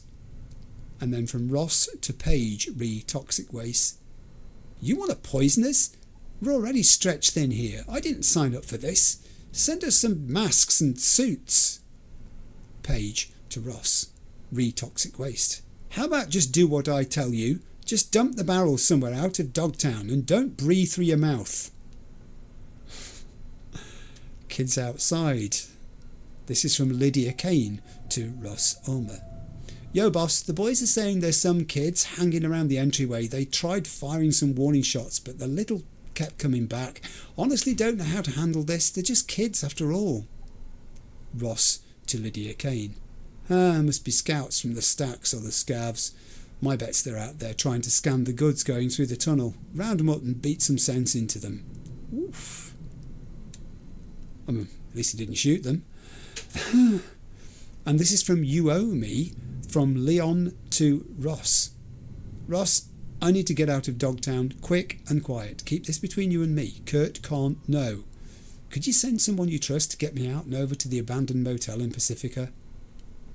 And then Ross replied to Leon, Paul will be waiting for you in front of the tunnel. Good tune, trustworthy. Good luck. Leon replied, You won't forget this, ever, thanks. My apologies, I had to stop there for a moment in order to answer a text that had come through on my tablet in front of me on WhatsApp. Normally during the course of the day when I'm making a video, my messaging is turned off completely. My wife runs interference for me brilliantly, answering stuff on my behalf. It's generally family stuff, but today there's things going on which are quite important and I need to know about, so I've had to keep my tablet on for that purpose. You may have heard it go ping a few times this afternoon, and I've just dealt with a couple of those messages now. So back to the laptop. This is one of my favourite sorts of laptops in the entirety of the game. The ones that have multiple messages on, which when you read them sequentially tell a story, a tale of woe. Generally, it would seem they're mostly tales of woe, and it would also appear that Dogtown's woe is deeper than that of the rest of Night City. This may have had a happy ending. Who knows? I don't. I know that Ross was involved, and Ross certainly hasn't had a happy ending at all. A new job, no easy way out, has just landed. Read the message from Coach Fred. I will read the message from Coach Fred in a moment, or I might leave it in my journal, because that's what I said I would do. The other thing that I did, by the way, whilst I was paused there, was it suddenly occurred to me, because I was doing two things at once, that I hadn't looked to see whether the map had opened up. I had that contact from Mr. Hands saying he was validating my credentials so that I could travel in and out of Dogtown without being stopped unduly.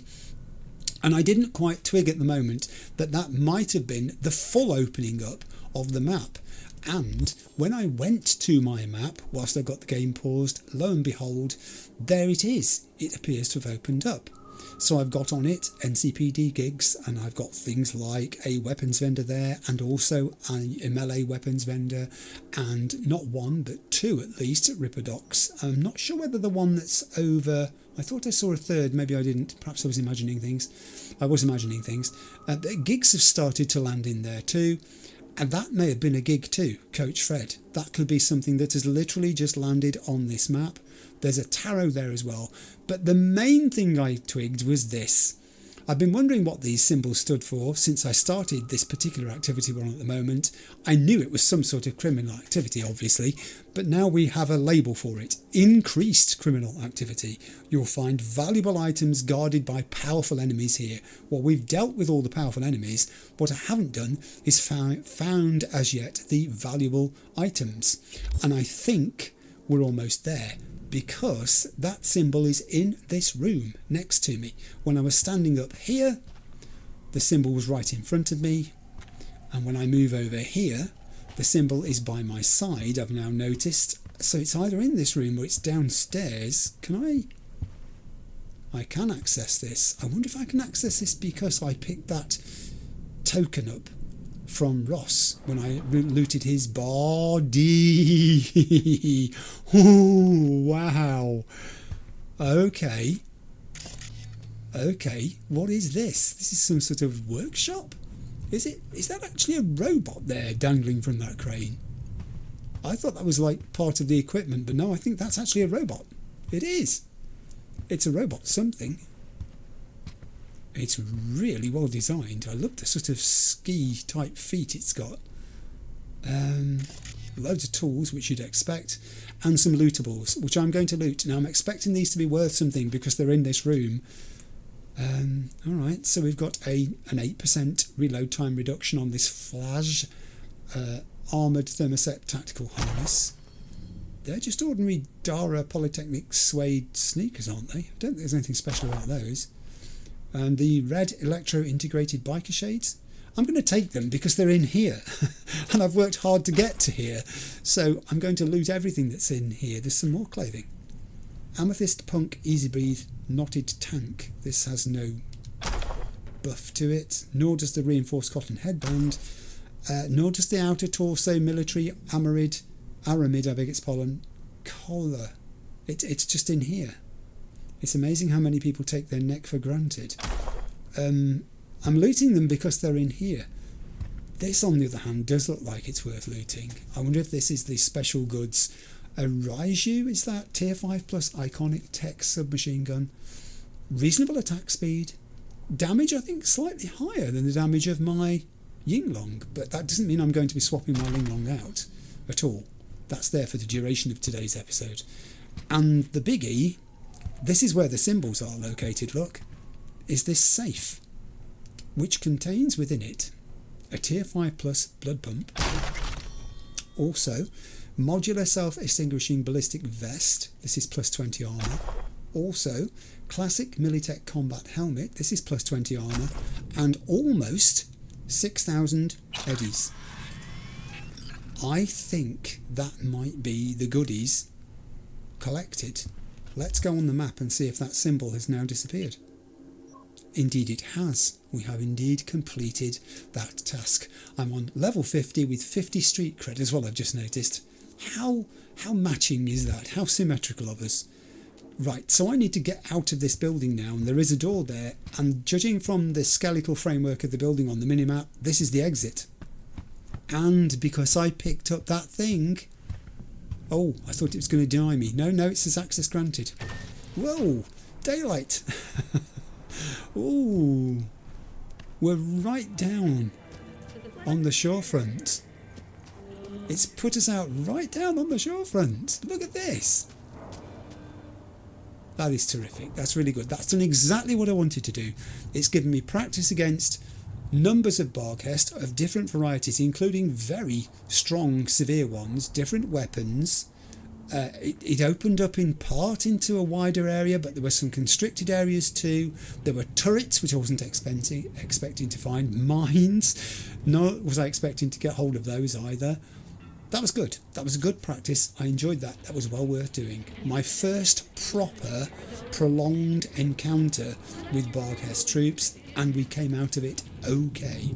Right, journal. I'm obviously not going to read the stuff from Coach Fred at the moment because my focus is Lucretia, my reflection. This heading to Capitan Caliente restaurant is going to happen. Another thing I do want to do though, now that I'm out of that hectic activity, I'm going to swap out the Comrade's hammer again and put my plan B back. The reasoning is that I think everyone needs a go-to weapon that they're fully familiar with, that they can rely on and just grab hold of and use in an instant. They know its characteristics, they know its strengths and weaknesses, they know what it can and can't do. That is the plan B for me. I've had a lot of experience with this gun.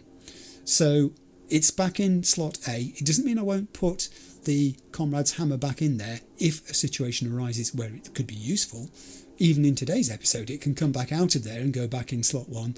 But I'm thinking I'll manage today with the Yinglong because that was the main focus for an additional weapon today, putting a smart submachine gun in slot 2. Good, that is now done. The other thing is, I've just realised on that map, Mr. Hans said he was giving me a car. I do not see that he's given me a car. Has it appeared in my list of cars, I wonder? I'll find out if I go to the right thing. Oh, yes, there it is. It's a Tanishi T400. Oh, right, okay. I'll call it then. To a nearby road. Here it comes. Let me race up there to it. Put your gun away. Alright. I'll drive this in style. I'll get in the wrong side because that's what you do. Oh, it's a bit cramped in here. And the windscreen's a bit... Well, what's the word I'm looking for? Square. It's a bit rectangular in the corners. It's a bit... It's lacking curves, this vehicle. It's lacking curves. That's what it is. There's no streamlining to it. It's not aerodynamic. It's not even dynamic, let alone aerodynamic. Alright. Right, so I'm going to drive this to Capitan Caliente restaurant. I think there's something wrong because my finger is flat down and that's as fast as it's going. Oh, on the other hand, this could be my sort of car. Hey, this is weird. Where's all the traffic? Oh, this is like one of those movies where the world has ended and you don't know it. And then you wake up and discover there's just nobody around. Oh, I don't like that. I don't like that at all. Where is everyone? I can see some circles on the map. I know we've got Barghast around. This is where I need to turn.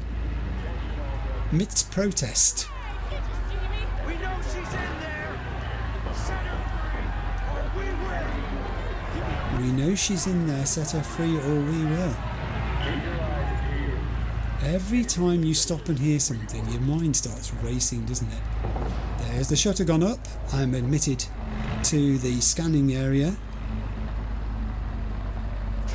I've stopped. I'm being scanned.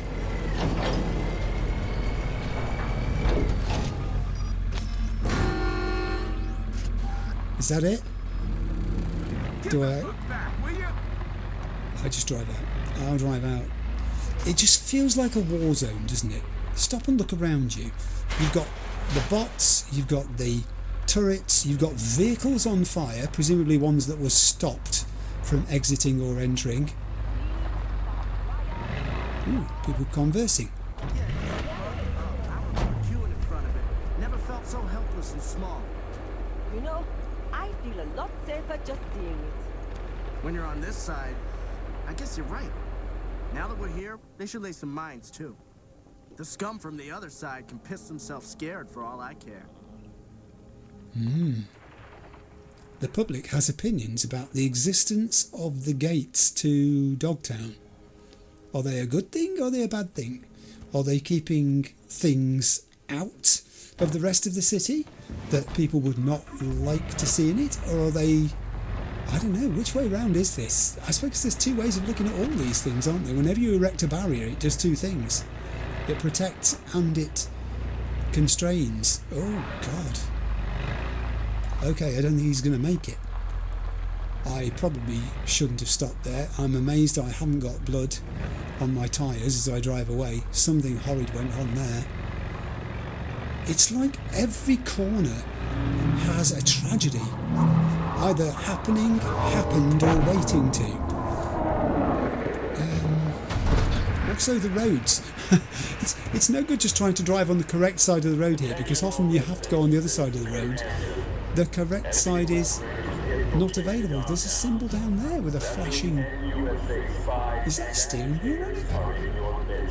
I don't know. Is it showing up on my map? It is. A mysterious signal sent to nearby mercs originates here. God, there's going to be so much to get into. It's really beginning to open up, isn't it? It's actually happening. What? What are you on about? I'll go nuts. Are you holding up mentally? I'm just worrying that I'll go nuts. I've got to stop listening in to people's conversations as I'm going past as well. Get to Capitan Caliente. I say get, I think we're nearly there. This is it. It says 90 meters away. How do I drive across there? Is it a bridge? No, it's not a bridge. It's a place. There it is. We have reached our destination. I'm going to leave this here. I can't imagine what the top speed of that vehicle is. I must take it to the desert one day. I don't think I'll need to take it to the desert, actually. What am I saying? I must take it to any piece of straight road longer than 200 metres, and I think I'll be able to find out what its top speed is. I don't think it would need more than that. We have reached Capitan Caliente. They didn't fire me, I quit. Right, you quit. You quit so hard, you ended up in fucking Dogtown. Oh dear. Better get to work, smartass. Barghast wants us to fix it, so let's fix it. You can get witty on your own time. Oh, somebody had some history here, and there's a discussion gone on with these two about how they ended up working where they're working.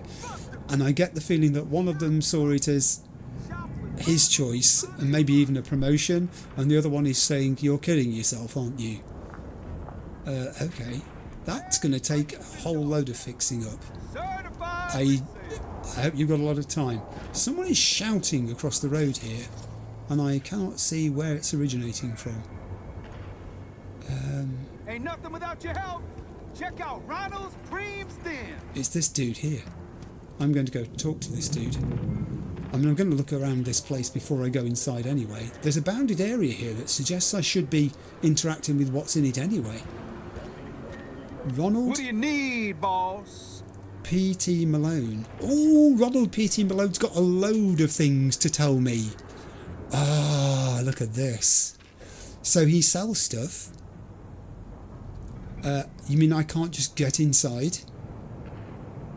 Oh, okay. Tell me about the hood, Look Ronald. like Shuma's been around D-Town. Yes. Around? Shit, player. This is my home turf. Who'd you think I am? Ronald P.T. Malone. You talking to the Pacifica Typhoon, Chum, a.k.a. the DT Prodigy. Yeah, okay, that one ain't my favorite. When they was pumping me with boosters, could blast 100 meters in 6.0. Yeah, you heard right. Now I ain't do hardly 100 a day, no more. But what I'm saying is, hell yeah, I've been around. He sounds like a right character. Let's go with this. Pacifica Typhoon. I mean, I probably could imagine. Physique-wise, I can imagine he'd be quite athletic. But, seriously? Typhoon Ronnie, huh? You serious? Scan the old screamers if you were doubting. Old Ronnie was a legend in the making. How'd your rising star suddenly flop? Here we go. Well, there's this chick, Fiona. Had this, Center for Gifted Youth and shit. Future sports stars. All good, right? Yes. We talking roof overhead, real food, training, boosters and chrome, heaps of chrome, Chum. Shit was all rainbows and roses till you stumbled. And Chum, I fucking wiped out. Landed in the D-Town street with mean-ass migraines and insomnia. And I was lucky, too. I just saw a message come in from Panam there, and I think I've missed a message from Panam, and she's not happy. I'll go and deal with that in a minute before we go much further with this. Oh, this guy is a fount of lore by the sounds of it. Ronald P.T. Malone. You are my idol. Tell me about Dogtown District. Hey, yo, I love a good loiter. But you gonna buy some shit or not? Do you know, I might well, but let's talk first. D-Town's districts. What do you know? Huh. Which ones, my man? All of them. Golden Pacific be in the north of D-Town. I got this hill there, Luxor Heights. Name makes a promise and delivers. Preem views, 10 out of 10. Right. Longshore Stacks is the west side. Place got history, feel me? South is Terra Cognita. You best stay the fuck clear of there. Well, that sounds like a whole load of fun. Oh, so now we can interrogate him about the individual parts. So tell me about Longshore Stacks. What do you know? Okay, Longshore Stacks. What do you know? Everything there's pre-Unity War shit, get me? Start seeing containers means you found the place. Okay. Them containers? It used to hold bricks and beams for building the hood. Shit got clapped, Avi. But them big-ass boxes ain't going nowhere. Now, we D-Towners, we resourceful. Some clever chums grabbed them and behold, preem living space. Yeah, that doesn't surprise me. High-rises, no less. Ain't no shit go to waste here, you know? I observed the same. I thought that their buildings were constructed from containers. That would make eminent sense. It's difficult to get materials in and out, but you've got kind of materials there already in plenty from when they were trying to rebuild the place. And it all stopped. So Luxor Heights, this sounds... Blocking my light, June. This sounds, I guess, aspirational? Luxor Heights. Know anything about them? Hey, best not snoop round there. Them voodoo boys been doing voodoo shit since they made it their crib. Okay. Now they hop between two beds, Scavs and Hansons. For your visit, it's good to know who they be fucking around with at the time. Asking for trouble otherwise. Ronald is the kind of person I want in my back pocket, I think, whilst I'm in Dogtown. Ronald is the encyclopedia of Dogtown. Ronald is the fount of all knowledge. Talk about Golden Pacific. That's the one that sounds grandwise by the name, doesn't it? Golden Pacific. Grandiose name, am I right? Shit, Chum. Suits promise Eddie's raining down from every window. Peeps shitting solid gold. Proved true enough for my man Hanson. He the only one making fat stacks in that place, huh? Golden Pacific's a Barghast breeding ground. Got their beers, logistics, fun times, all in one hell of a dangerous place if you was not one of them dogs. Gosh. So far, I haven't found anywhere that sounds really like it's safe to visit, and now I've got to ask him about Terra Cognita, which is the one where he said don't go there. So this is going to be illuminating. Gotta say, first time in the hood. So, Terra, got any travel He'll say don't. As I say, steer the fuck clear of Terra Cognita. The place was a fucking Quan's paradise years back. Talking space flight, chrome of the future, all sorts of tech. Shit'll fry your skull sponge. Okay. Now, nothing but dirt and dust and scabs. Rat-ass motherfuckers running the place. You go to Terra Cognita, you a corpse incognita. You get it? Yes. Good one, Ronald. That's me you're talking about. What's this since I got you? Since we're already talking. Yeah. Well, what you think? Oh, more. Some points of interest caught my eye. What is this that I'm going to be asking him about? Got some pretty unique places around here. This hood just exuding clever now, ain't it? Oh, good Lord, will you look at all of this? Ronald P.T. Malone. He's going to need a twin. I mean, if this guy's telling me everything he knows now on this first encounter, that's okay, that's one thing. But if I can come back to him for more of this, honestly, I have been to the stadium. Yo, I love a good loiter. But you gonna buy some shit or not? Eventually I might, Ronald PT. Just calm down. I've been to the stadium. It is an interesting place. But I'm wondering what else there is to know about it that Ronald PT can tell me that I already don't. Been to the stadium. Quite a sight. Uh-huh. They had big plans to set up shop there, you know? But whoa! The competition whooped my Typhoon ass. Oh dear.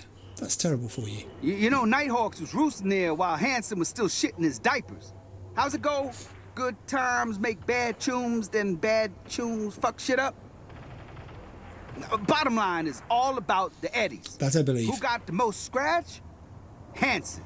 Stadium ain't his main biz, oh no, but I ain't gonna say no more on that, huh?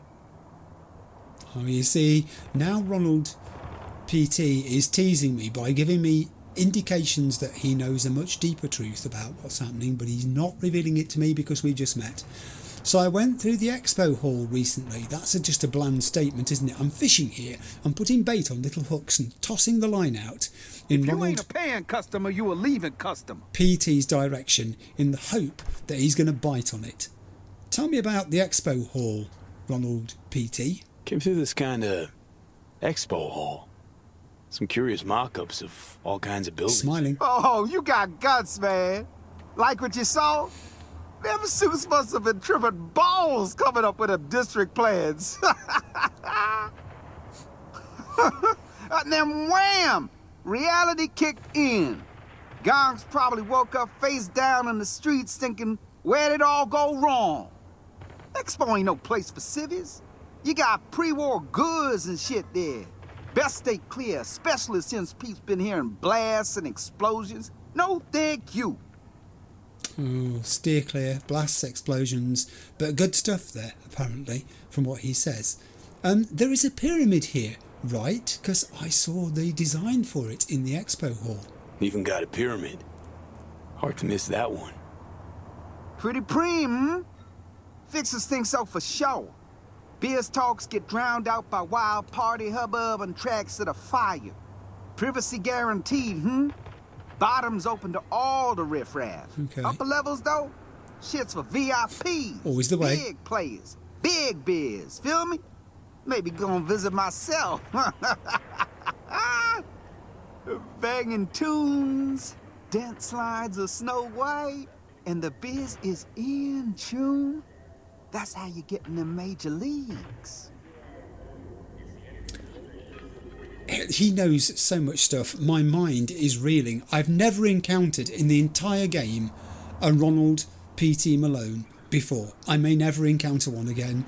It's like I want to freeze this moment so that it can last forever. There's this skyscraper. Hey, yo, I love a good loiter. Yeah. But you gonna buy some shit or not? I promise, after all of this, I will reward you by buying something from you. That's how much I'm invested in the stuff that you're telling me. It's so good of you to share your expertise and knowledge with me, and I'm absolutely certain you will not be targeted by Hansen and Barghast because they know you've been doing this. Well, I'm fairly certain. So there's this skyscraper thing that I came across as well. Big skyscraper. Know anything about it? Oh. Suits called it the Black Sapphire way back when. Folks call it the hotel or tower these days. Place is gilded, I hear. Pretty much out of reach for us mortals. He went quiet. Apple of Hans's eye, his golden egg. He wanna make tunes with you. He gonna invite you there. Get a view from the top of motherfucking Nova. Might be a little crazy, but I ain't cray-cray enough to find out for myself. You see, that was a subdued Ronald, wasn't it? He reached his limit there. All those other places, yeah, I'll go there, yes, I'll go there. You mentioned the skyscraper, and he pauses before he responds, like he's thinking about what to say here. And when he does respond, it's quieter, and his voice is lower, and it's more subdued. Interesting. You Please, my light, Jules. Can there be more since I got already you? Talking. Yeah, what you think? Oh, is that it? I think that might be it. Thanks. Real helpful. Seem to really know your way around. Well, shit. In my line of work, it's all about the gossip. The juicier, the better. Could send some real spicy ones your way if you're so inclined. Oh. Well, I'm going to say yes, obviously. It's all about the gossip. The juicier, the better. I could send some real spicy ones your way if you're so inclined. I think I'm inclined. I think I'm inclined to partner up a little bit with Ronald P.T. Malone. If you ain't a paying customer, you a leaving customer. Hey, be calm now. I'm going to say yes. You know what? Fuck it, why not? Be nice to know what the street's saying. Yes. Yeah, starting to get me now, huh? Gotta get a leg up whatever way you can in good old D-Town. Stay in touch, Chum. I'm in touch. I'm in touch.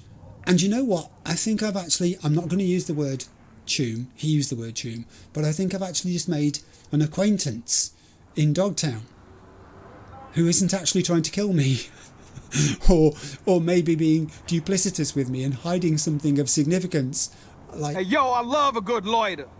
But you gonna buy some shit or not? Like maybe Songbird is, or maybe President Myers is.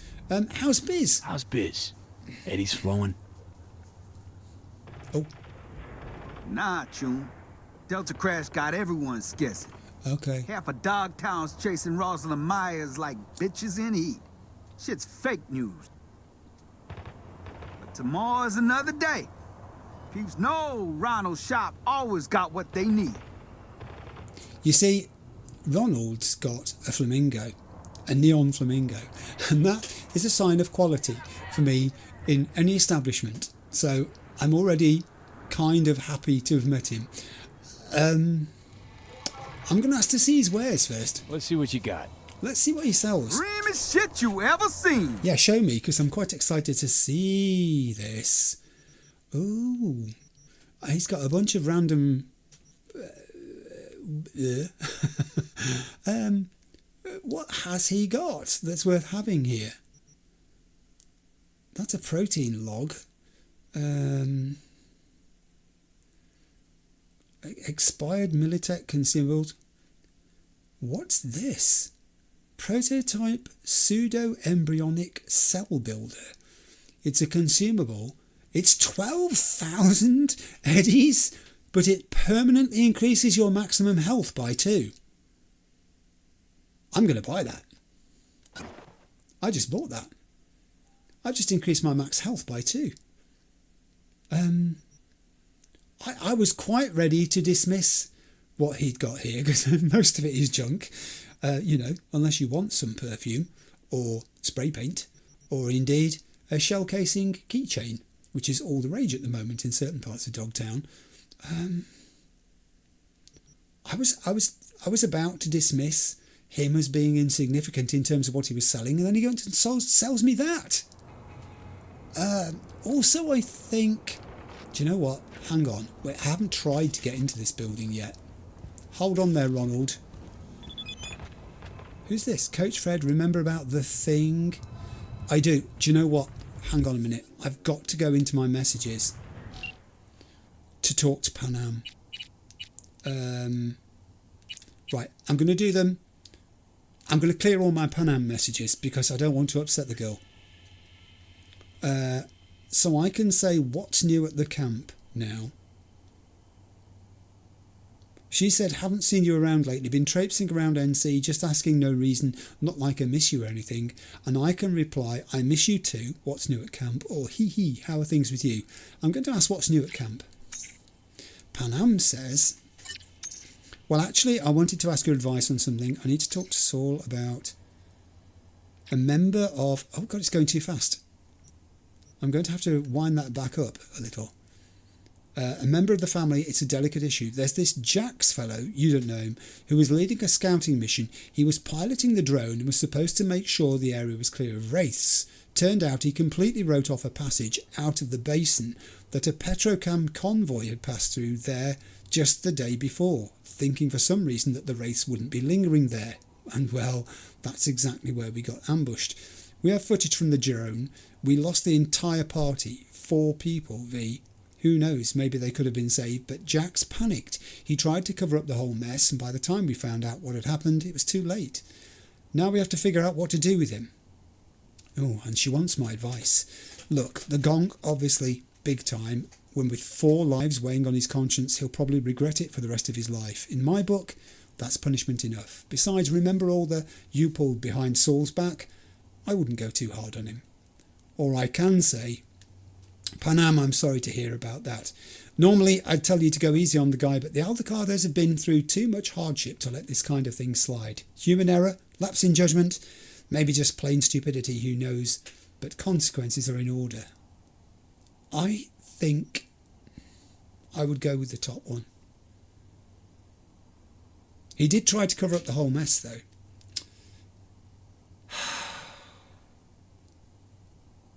I'm advising Panam on the sort of leader to be.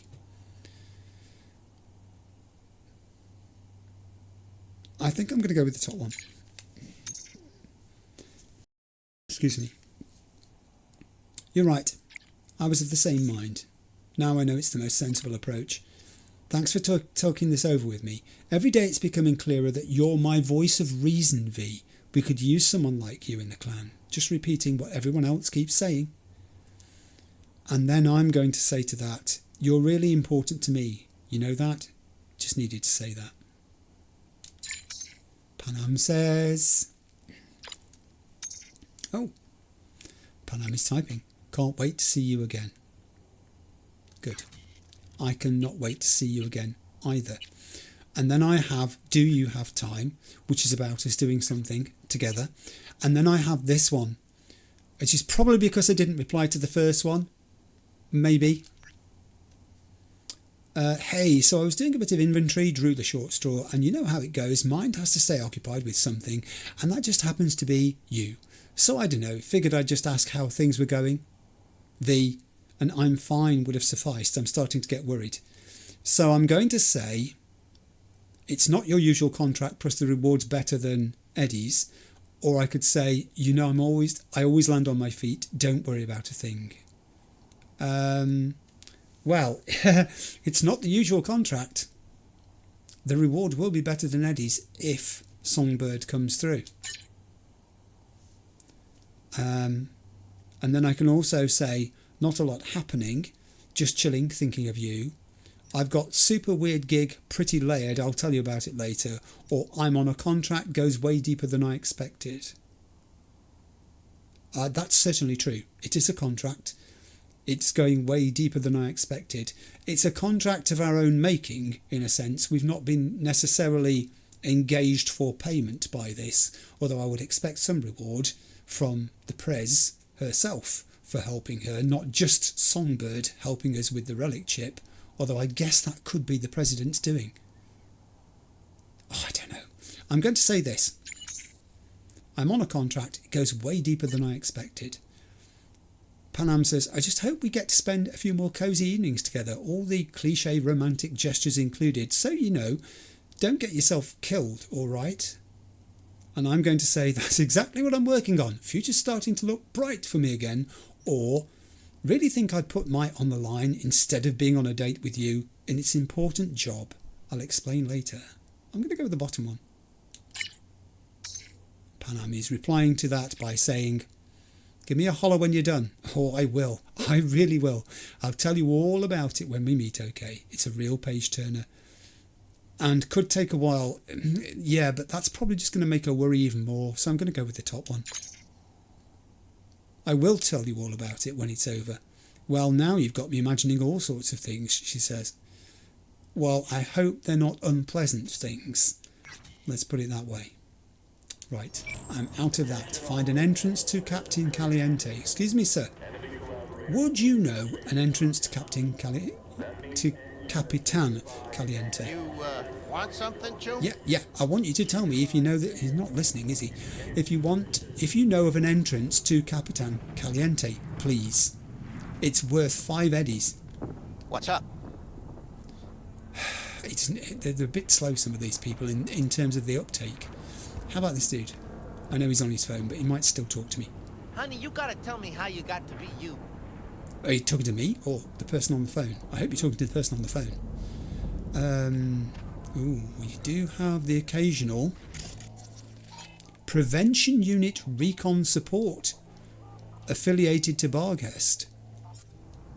These are like the sort of urban area patrolling troops, I guess. Hi, I'm sorry to interrupt your lunch. Actually, looking at it, I'm not sorry because the flies are after it. You wouldn't know a way into this place, would you? Watch it. You'll swallow a fly. No, you'll swallow the fly. I'm just saying. Don't let them land on your burger. Look, look, look. They're after your burger. Pay attention. Oh, that's not sanitary. My, oh my, look at him. So handsome. Well, I would say that you're looking quite attractive too, were it not for the fact that you're covered in... I can't work out what it is. What is it you've got all over you? It's not makeup, is it? It's everywhere on your body. I'm not sure. I'm not sure. It could be that food you're eating. Maybe it's giving you this complexion. I should stop eating it immediately. He's coming back. That protection person. I'm not taking her tomato juice. I'll probably get shot by the Prevention Unit Recon Support. He'll be preventing me from taking her tomato juice. I mean, he's kind of dressed like a tomato juice himself. Don't tell him I said that. I think I'm going to have to go to Ronald and offer him 5 eddies. ¿Qué quieres? What do I want? I want to get in there. Do you know a way in? No, not that I'm telling you. I'm running out of options now. Those guys still haven't fixed that thing over there. This dude doesn't look like he wants to share. You look kind of familiar. My mother said that too. Yeah, I took it to heart. Absolutely. Your visor seems to be malfunctioning, by the way. Someone should tell you. So, Ronald. Ronald, do you know a way inside? I'll give you 5 eddies. Man of biz you are, so let's cut a deal. I slip you a few eds. You tell me how to slip inside. Always thinking. You paying for trouble. But okay. Don't ever bail on eddies, huh? Wow, business must be bad. The new owners, they're draining power from down the road. Check the cables on the wall. Sure to connect somewhere. Tinker around, reset the power. Bet your security trinkets just might go dark. Sounds promising. Thanks for that. So, check out the power cables. That would be those. Inactive, no power, generator and door. Cables that power up Capitan Caliente, now inactive. Goes all the way up there. Oh. How does one get up there? There appears to be some scaffolding over there which I might be able to use. I'll just race over to it. In the hope, excuse me madam, that it does. Ah, a yellow ladder. Jump. And climb. And it looks like we've got another one to go up as well. Alrighty. This is looking up. Literally. And up. And up. So those cables came from over there to over here. They're still going up. They're up there. How do I get up there? Oh, heck. I haven't got to jump onto that cradle thing, have I? No. That looks too difficult. That looks really hard. There must be another way. There's got to be another way. I can't believe I've got to do that. What? You say that about everything. So, am I wrong? I don't know. I've interrupted your conversation. I'm so sorry.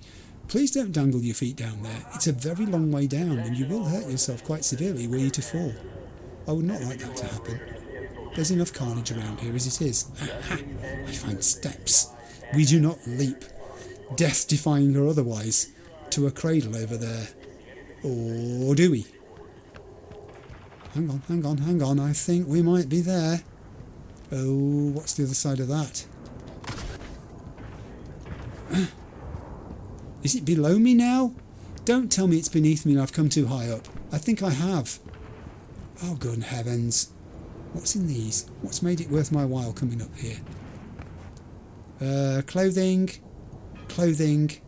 and indeed, that's going to be clothing too, because it looks like a clothing locker. Clothing. All right. I've come too high up now. So, it's saying I've got to go back down a flight. But there was no way across from going down a flight, was there? Not that I could see. Hang on. This is a level down, isn't it? Is this the level below? Maybe it's this level. I'm back where I was before. This is mad. Perhaps it's out on the end of here. And jump. And don't fall because it's actually a very long way down. At last. Good grief. Override. Hit it. I'll hit it. I feel like hitting it too. Good. Enter our Capitan Caliente. I very shall. I don't suppose I could. No, I wouldn't risk that. Jump into the cradle and make my way down there. I've got to go back this way. And jump. And climb. And back down the stairs. This is a convoluted way of getting into a place. It's almost like the devs wanted to make it a convoluted way of getting into the place. Hey, Kurt Hansen. They must get so tired of hearing him making these announcements, don't you think?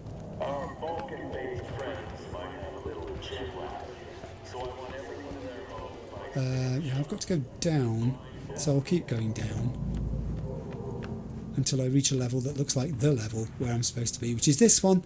And then I can rush back to Ronald. Do I need to report into Ronald and say, I've done that, Ronald? No, I now have the doors are open. Excellent. I've opened the doors. Very good. What the heck is that? It's a litter bin. That was scary. I thought that was something else for a minute there. Capitan Caliente. Guy clearly went down at this place. Hey, Johnny. Stash house by the looks of it. Right. Let's see what's here. Oh, I can tell you what's here straight away. There's a readable on the desk. I'm just trying to keep an eye on what I'm doing here in terms of time. I have no idea how much time's gone by in this game. There's a laptop over there. There is some food. There's another readable? Why did I hum then? Did I hum because I saw a computer? I'm going to have to be systematic about this, otherwise I'm going to miss things. That is purely some eddies, which I will take. Thank you. Also, in here we now have a readable on a desk. Roach Race, a quick review. Even in the darkest of times. Roach Race, a quick review. I consider myself a real gamer, and I got to admit, Roach Race was one of the titles I've been looking forward to all year. Nostalgia can be a bitch sometimes, but the devs really delivered on this one. It's an arcade game comparable to the great classics. Gameplay is fairly balanced, and I've sunk countless hours into the game already. Devs really took Bushnell's lore to heart, as the game is easy to get into, but even the hardcore player's mettle will be tested, while being quite simple in its nature. I couldn't be more excited about pro tournaments and seeing the scoreboards of players from all over the world. Sometimes it just feels like you can't beat simplicity in its beautiful arcade game form. What a nice review.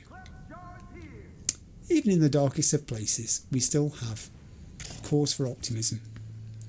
We still have a generator over in the corner.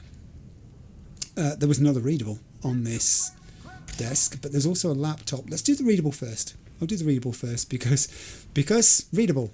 It means jumping up on the top of the thing to do it. Truth hidden in plain sight. Hang on a minute. Here we go. Truth hidden in plain sight. We're like animals that have enough self-awareness to realise they're living on a farm, their freedom limited, their death inevitable, yet believing they understand the inner machinations of their small, isolated world. Imperfect but familiar. The truth, as always, eludes us. Those in control try desperately to hide the fact that the truth cannot be found within the confines of the farm, but beyond it, below it. This dangerous, grim truth. The ones who watch us, control us, rule over us, steer us into our pens so cunningly we're not even aware of it. They offer scandals and outrageous conspiracy theories to excite us, mislead us, and deceive us into believing that we are capable of peeking behind the curtain. They do this to inflate our egos and make us feel smart. This is no better illusion than overconfidence. They've conditioned us to look only where and when they want us to. The true nightmares, these can only be found on the periphery of our perception. Whole universes are being created in cyberspace, designed by powerful AIs at the behest of their corporate overlords. But what is their goal? Who or what is their target? What role does the Black Wall play in all of this? This digital metaphorical wall of legend erected to shield us, Homo sapiens, from the threat of the wild AIs. How do we know it even still exists? How do we know if Militech, Arasaka or Night Corp haven't breached it to contact the other side? What if these mysterious beings born in the net have begun to make their way into our world? What if they're here already? Some might argue that a farm animal shouldn't care who their master is, so long as they're provided for with water, food. To those I offer a warning worthy of the times we live in. Maybe the time has come to bite the hand that feeds. That is a really telling shard. I particularly like the paragraph that says that they offer us scandals and outrageous conspiracy theories to excite us, mislead us and deceive us into believing we're capable of peeking behind the curtain. This is exactly what worries me about some of the incidental, unconnected bits of information that we pick up in the game and then try to connect ourselves, because it's satisfying, isn't it, to join dots together on a piece of paper rather than remaining as dots, to create a picture or a pattern that has meaning from something that's meaningless. And yet it is meaningless. That's the whole thing. Until you force a pattern on it and create a picture that was not there and is not there, it is meaningless. I love that shard. I love that shard. I'm almost tempted to have some lilo beans plantain just because I found it, but I won't, because there is a laptop over here too, which I will go to. Let's do this. I'm using it. Oh, good grief. Oh, hang on. Wait a minute. A lot of these are messages we have seen before, I think. 8 messages. Save my life, we've seen. Read carefully, we've seen. Pay or your head will explode, who could forget that? The Mega Medicine Lottery. You're a winner. Nanogel. Feeling alone tonight. Hey, got a problem. Implants for cheap, cheap, cheap. All of those are spam messages. The surveillance system is online. I can remotely take it over, which gives me a number of cameras that can now look around. What is that? There's an access point. That's a very large access point, if that's what that is. Crates. What's in that crate? Can't tell. This is an external view. I don't think we're going to spot anything fantastic on that. Although it's a very good view of the surrounding area, I'd have to say. It's quite a vantage point they've got there. Slightly more close-up view. The guy who's sitting not far from where Ronald is. Then we're back indoors again. This looks like a storage area. Corridor through with a notice board for staff, of which there are none. That's us, where we are. This is back to there again. Okay. Alright, I will leave that. I don't know where I'm meant to go. Scan the area to find the old telephone. Thank you. Door? I can open the door. Door is open. This is a corridor I've been in. There are various resources which I shall avail myself of. Handgun ammo, shotgun ammo. The shotgun is the one I've never really got an affinity for so far. I think I've used just about everything. I've used rifles, pistols, revolvers. I've certainly used telescopic rifles, obviously, but shotguns, not so much. That's probably a thing I need to add to the list to do. Why is that? Huh. What's this? Scratches caused by frequent movement of a heavy object appear to be quite old. I will remember that. But I will not get distracted from medical equipment. Always pick up medical equipment. Because zombie apocalypse. Ooh, and another readable? You've got to be kidding me. Let's read this. Archive conversation, Zoika and Wonsky. Zoika. Change of plans. We're hauling goods to Caliente now, near the huge head sculpture. Place has got preem fridges. Wonsky. So we're stashing parts with all that old food? Ugh. Zoika. Dude, no. Place has been shut for years. Never been there. Wonsky. Nope, never. All this talking made me hungry for some Caliente. Zoika. Even if by some miracle you find some stash food, don't eat it. Gonna die, Choom. Wonsky. Yeah, no, I ain't gonna, no gonk. Yo, there any gear or preservatives at Caliente we need to grab or own? Zoika. There's basic, so if you got some delicate parts, better grab your own equipment. It's more of an emergency storeroom in case everything else is filled, and it is. Wonsky. Oh, I see. You gonna come by today? Zoika? Zoika says, nah, think I got plans for today. Wonsky. Cool, no prob.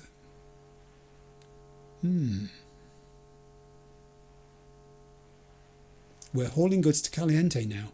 Near the huge head sculpture, place has got preem fridges. Interesting. It's very dark in here. I don't want the Cirrus Cola or the Sin Milk. I do. I've got a gig that's just popped in. Dogtown Saint. I don't know what that is. It's from Mr. Hans. It's a Mr. Hans gig. Okay, that can wait in my journal list. It's happening, folks. It's happening. Dogtown has opened up.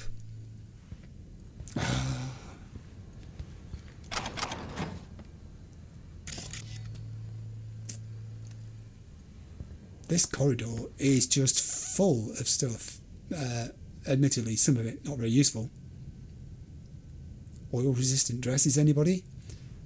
Which is okay if you're going to go bathing in oil, I suppose. Tier 4 components. Never say no. I think I have reached the... Ooh. Will you look at that? There's a hole in the wall. Someone's parked a skip or something against it. I can't see what it is. Right. I did notice that, but we've used the cameras and there was nothing to surveil, really. That was the... Oh no, I missed that bit.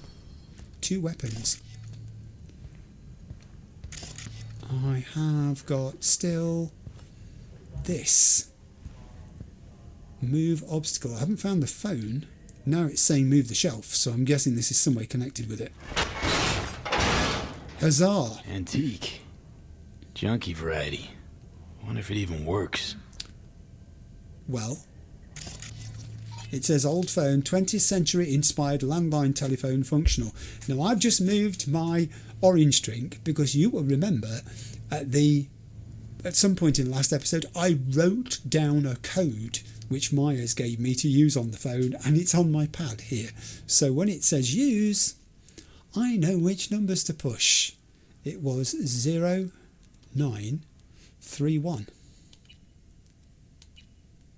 Okie dokie. Yes. Let's do it then. I hear a dialing tone. Huh. Johnny's having to show him how to do it. Of course he is. I'm going to speak. Time to pick up. Oh, come on. Answer. I'll have a double cheeseburger while you're at it. I can say, anyone there, Reed, I don't have time for games. I'm pretty sure it's got to be Reed at the other end of this phone. Don't you think that? Who else could it possibly be? Fancy that. V not knowing how to use a phone and Johnny having to go like this to show him. Reed? Listen, got no time to play games. Hello? Fossil's probably busted. Oh, that was Or you flubbed the number. What the fuck do we do now? I didn't. Oh. I can say a friend, not important, name's V. I can just be truthful. Be truthful, V. Be truthful. Call me V.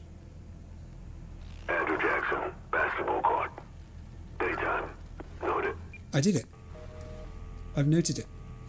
Not exactly loquacious, our man of mystery. Could just prefer text. Damn sure I do. Panam certainly does. That was a good phone. Still has power. Go to the basketball court. Johnny has deserted me. He is a man of few words, Solomon Reed. I'm exiting Lucretia, my reflection. Best prices in Dogtown. Certified resale. He's still going. Have you got anything new to speak to me if I come close to you? No. But he's happy that I'm happy. I think Ronald could be a friend. Check out Ronald's Because his loyalty seems to be based upon economics. And as long as I'm kinda helping him with his economics by buying stuff occasionally, then I guess I'm on his good side. I do have my vehicle there, you're quite correct. I could be walking back towards it, but I'm kind of heading out towards a road anyway, so I'm going to go this way to the road. It's mostly the colours here, isn't it? It's mostly the fact that everything just looks drab. And it's neglected, isn't it? I mean, these trees, this tree that's fallen down here, this vehicle that's on its side. There's so many rats here. Mommy says Night City is full of rats, too. There's even something called a rat race. Whatever. I still don't want to be here. I don't have any friends in Dogtown. Mommy says a friend in need is a friend indeed. Want to be friends with me? Oh. There's kids making friends amidst all this gloom and destruction. Hop. Good work. Yeah, as I was saying, look at it. You've got sort of makeshift divisions now down the middle of the road, and it's not like it's being maintained, is it? It's a ticking, decaying mess. Even Hansen is kind of milking it for his own purposes, really.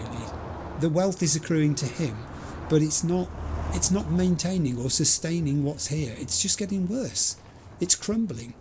It was already incomplete and falling into decay, and now it's literally just crumbling. I need to call my vehicle. I'm going to call my, because it's new, I use the word, but it really is, my Tanishi T400. Is that it? I mean, it's using a symbol on the map, which is far more of a car than this is, I'm afraid. I'm still getting in the wrong side because I'm ashamed to get in the right side. Also, the engine sounds dreadful. It's like a tractor, and I don't mean that disrespectfully. Tractors have fabulous sounding engines. I love tractors, by the way.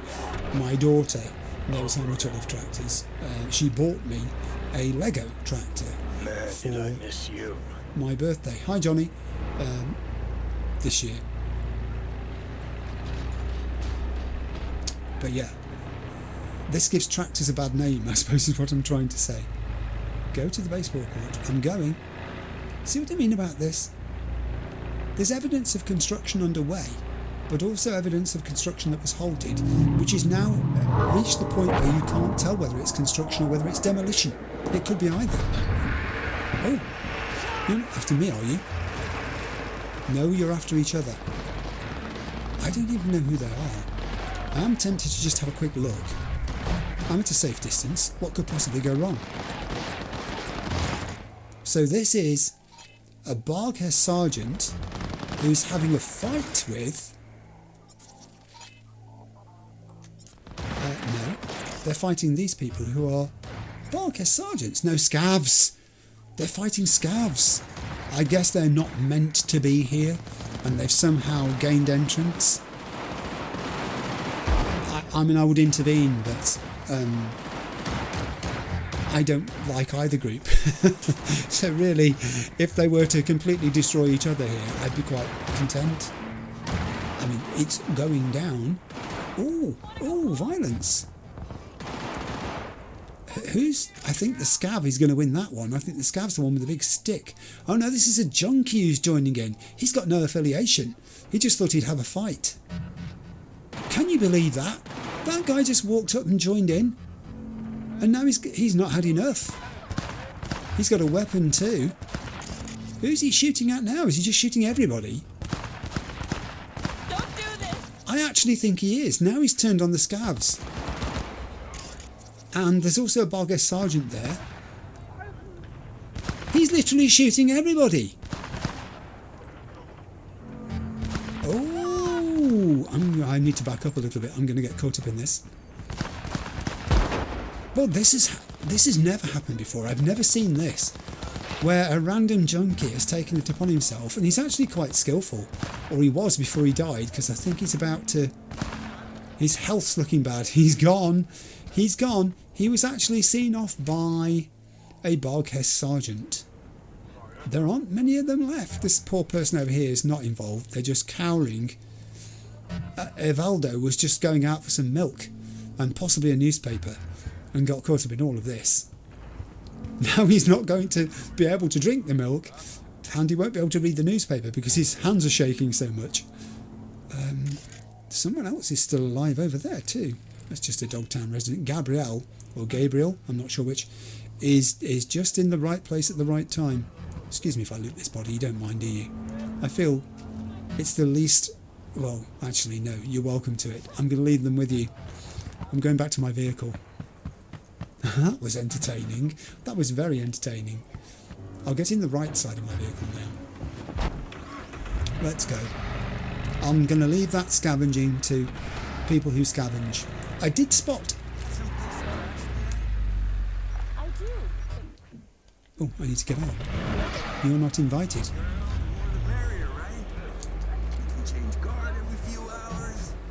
I can't sleep next to you. You reek like a fucking month-old corpse at the Rocky Ridge landfill. That's what I'm aiming at. No one bothers a dead body at night. Oh. Just back off, Choom. Last thing I need is fucking lice on my body. Well, there's a conversation I'm glad I overheard. I mean...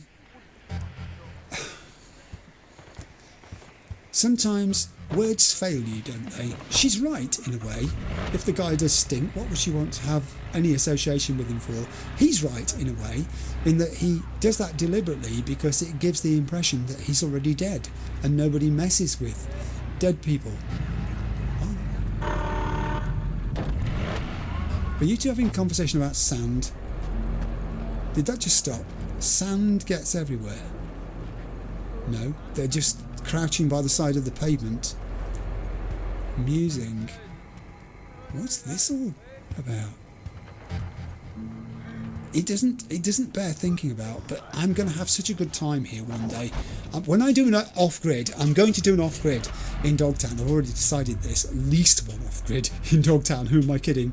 I'm just going to have such a good time because it's just ripe for just getting into trouble looking even at these things. Okay, this is where we're going. This is a basketball court. I just can't tolerate the idea that I'm leaving these things behind, but I've got to for now. There's my tarot. That just showed up. Yes, it did. And there's a readable nearby. You have got to be joking. I think I'm too early and I don't know what time it is. Pretty sure the Choom said daytime. Only thing we're meeting here's a stray bullet thief. Sit and wait for the meeting. Okay, thank you for that advice, Johnny. Why don't you go and sit and wait, because I've got stuff to do. I have got a readable over here. There it is. King of Wands. Okay. Oh, that's not the readable. That's the tarot. This is the readable. New business trends in sports, which I suppose is appropriate for it being left by a basketball court. Or new business trends in sports. We're left with the following question: is the essence of sports changing? Yes, it's still about breaking records and searching for the limits of human ability, although we've already pushed these limits hard with the aid of technology. However, can we still call sport a competition? Here we especially need to consider an increasingly popular trend: building athletes from childhood. Of course, there has long been a technological race in sports. In this aspect, it is an industry like any other. There is also a long tradition of huge investments in both teams and individual athletes, as well as in events and tournaments. However, it's one thing to pack chrome into young, yet already grown people, based on their talent developed in a particular direction, and another to burden the bodies of children as young as 9 with multiple implants. In such extreme cases, I guess it's hard to even call it a competition anymore, other than that between technology companies fighting amongst themselves for the most optimal test yard. Young people seem to be treated more like implant carriers, destined for a specific sport, rather than talents whose performance can be turned up a notch with these implants. Burdened by these thoughts, I can't get 2 very important questions out of my head. Is there still a place for competition and excitement in sports? And what do genuine enthusiasts get out of sports these days? The idea of chrome in particular interfering with whether you can call a competition a fair competition in any guise whatsoever. Interesting. I like that. I mean, it's kind of the debate we're having now, isn't it, in sport, about, when is the right age for an athlete to become an athlete, and how much nutritional and other support can you give before it becomes interference with natural processes of maturing and growing up. And athletes tend to be quite young nowadays. You talk about how you have tennis players who are in their 20s and they seem like they're older because they've been around for so long in the sport, and you have to remind yourself they're only in their 20s. Right, we have this data. It's a graffiti. I'm going to get up close to it. The tarot card is called the King of Wands. It's not actually landed there, so I'm going to have to go into my journal, into my tarots, and find it. It probably scanned while I was standing too close to that shard. King of Wands, the master of planning and unorthodox ideas, an individual who brings people together and radiates inspiration to those they consider friends. However, their enemies will soon find they're an impulsive, devastating force of nature, capable of breaking oaths and crossing any line just to see their goals achieved.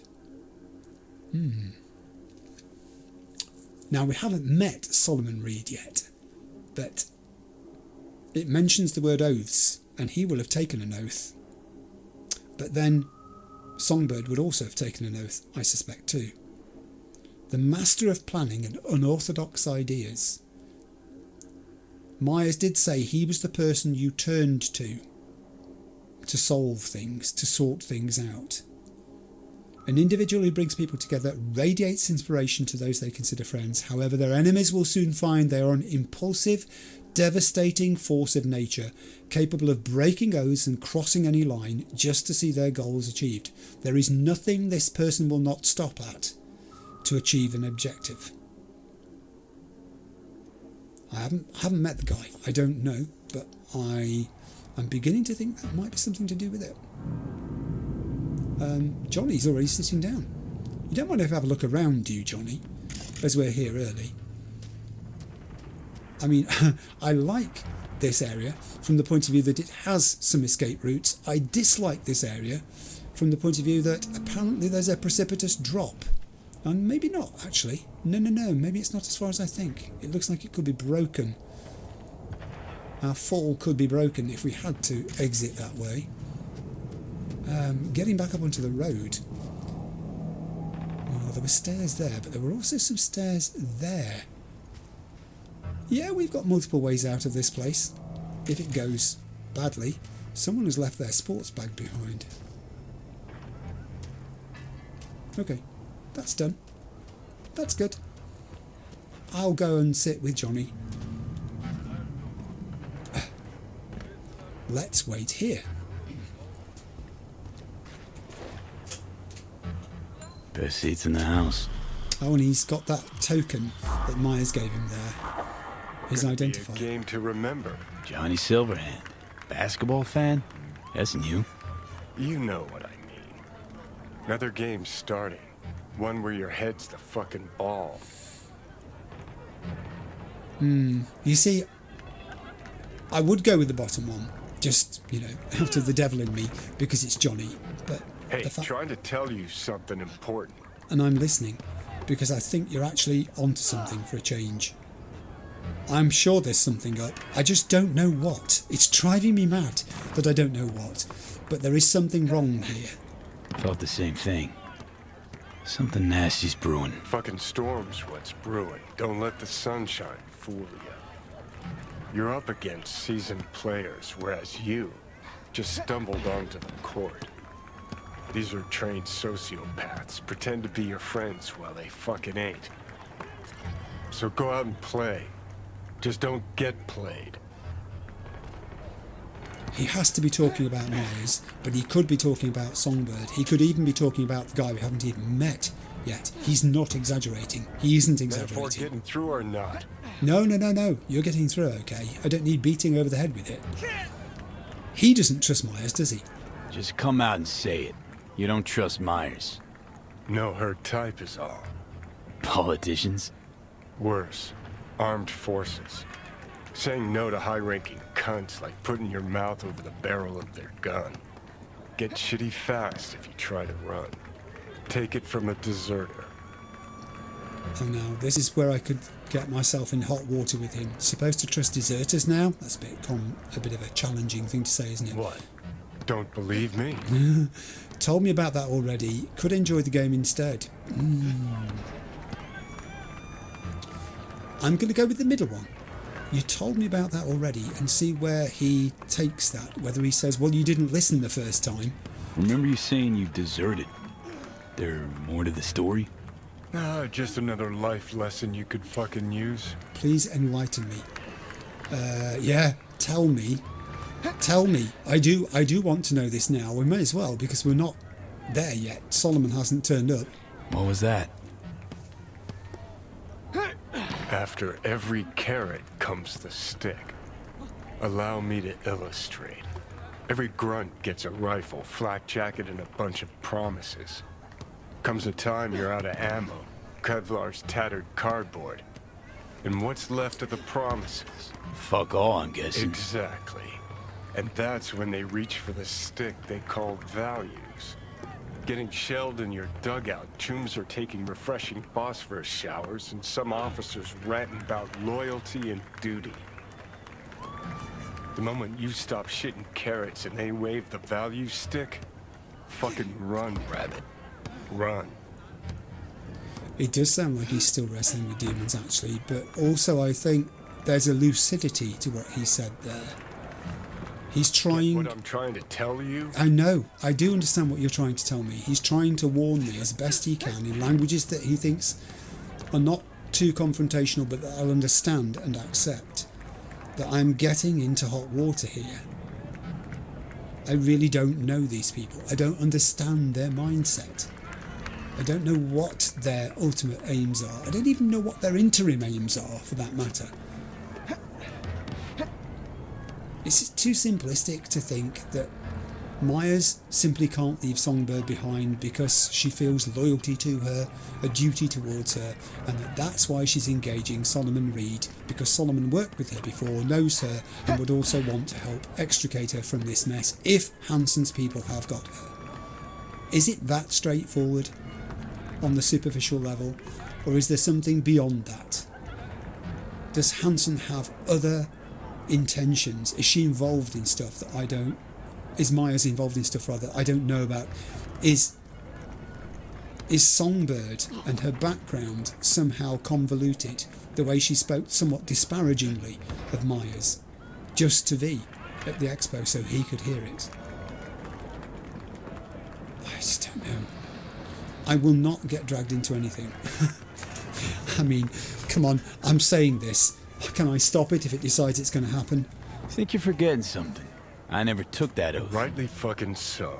It's bad enough we're on their payroll. I'll keep one foot out of the door, okay? Gonna hold you to that. Don't turn around. Eyes on the court. Oh. Hands. What you holding? I've got a token in my hand. I see you holding something. Show him, show him.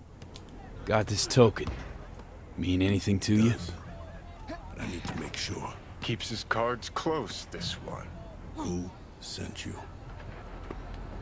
Oh, I'm just going to give the straightforward answer. Rosalind Myers sent me. Why would I choose any of the other options? Rosalind. I don't know any Rosalind. And neither do you. Oh, right. Got a pro spy here, V. Is she safe? No. I'm going to say not if we waste any more time. That much is true. Is she Hard to say. The longer we sit here. That's it. Dribble around him. Were you followed? You even bothered to check? I honestly, I'm not sure. I did not check we weren't followed. Dunno. Wasn't looking for a tail. Well, you get 1 point for being candid. Thanks. Attaboy. Black Thornton Merrimack, Emmett Street. 3 minutes. Front seat.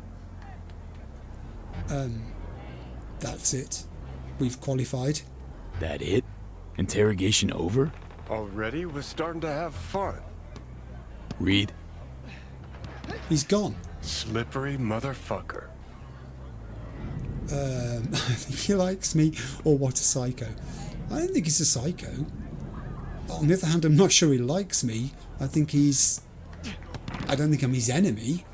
I think we really hit it off. Good. Sure. Bet he's got candy in that van. Ready to find out? Do you know what? I'm ready to hang around here for a minute. Can I talk to these people? Hey, you see the guy I was talking to a millisecond ago? Big guy? Coat looking like he's planning on flashing some kids, huh? Hey, shut it or get lost. Well, that's not very friendly. Does that suggest that I can have other conversations whilst I'm here? I've got a bunch of green circles there. Maybe I can and maybe I can't. No, that guy doesn't want to talk. Sometimes people talk when they're in groups more than when they're individuals. Let me try some groups. Ooh. Oh! Wait for it! I'm going to try sure throw. Let's see if I still got it. Let's do that. See if I still got the old moves. Oh, look at this. It's in. He hung from the hoop. And nice. Might not get your ass handed to you after all. the crowd went wild. I don't think I'm going to stay for a game, am I? No, I think he's just referring to my luck in general in life. Let's try some couples. One couple wanted to talk to me. Maybe not. I think they've all gone... Where were you when it crashed? Oh no. On the net. Traffic blew up like crazy. Almost made my ice bath boil. What's the word? Was it really the NUSA? I don't know. It was chaos on that chumba. Yeah. As crazy as it is out here. Alright, that was good. Some discussion was had there. I wasn't involved, but it was nice overhearing what they were talking about. Anybody else having a chat? These two are just busy. He's eating, she's playing a game. It's often the way. These three look like they're here for the game. I can ask them if there's any idea what triggered Hansen. So what do you think crawled up Hansen's ass? Off in the prez is no joke. Nah, it's no joke, Chum. It's justice for the past. Like you know anything about it. Weren't here, were you? 7 years ago? When the bitch started dropping bombs? No? Fuck you. That's the second reference I think I've heard to the bombing of Dogtown, when Myers was in charge. Hey girls, anything to say? Don't think so. I will try these people over here again. There's some down When here. the right guns installed, man, Whoa. a three-point dunk ain't even hard. Game needs some damn rule changes. Oh, now that's basically what that thing was talking about in sport, wasn't it?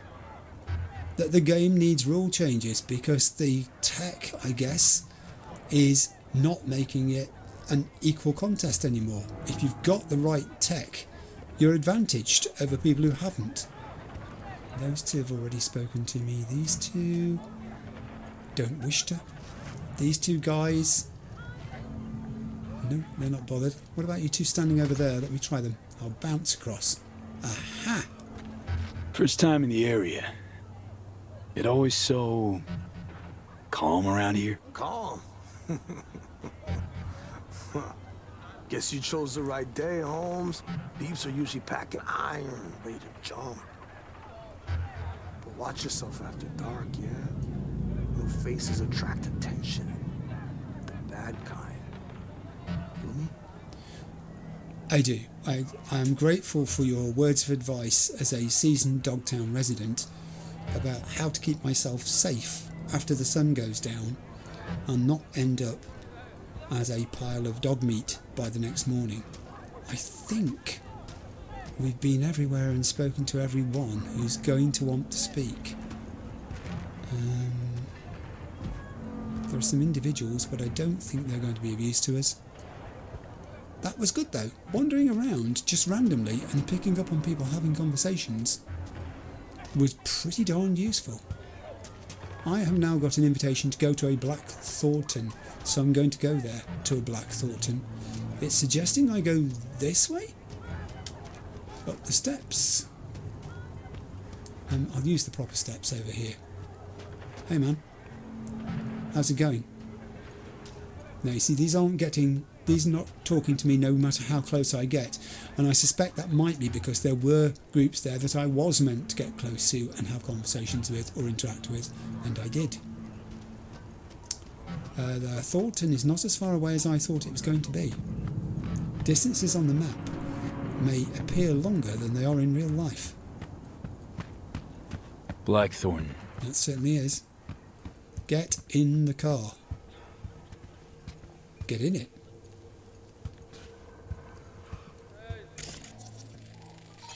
It's just an ordinary Black Thornton. It's locked, it says.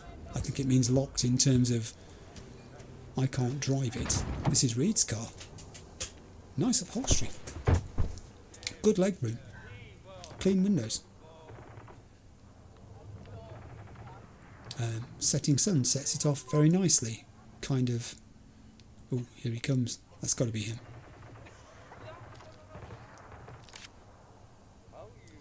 Aha! Right. I knew the actor was involved in the game. I didn't know what context. Apologies for the precautions. I only ever risk so much. Sometimes it's just safer to shove the barrel of a Malorian between a Chum's ribs, even if he is on your side. Yes. It's nothing personal. No hard feelings, I hope. All those things apply. It's nice to meet you two. Fine. It's fine, because I do understand what he's talking about. Precautions. We don't keep have you all alive. I'm going to say it's nice to meet you two. Odd introduction, but nice meeting you too, Reed. Not a phrase I often hear in this trade. Oh, good. You're not in the biz, V.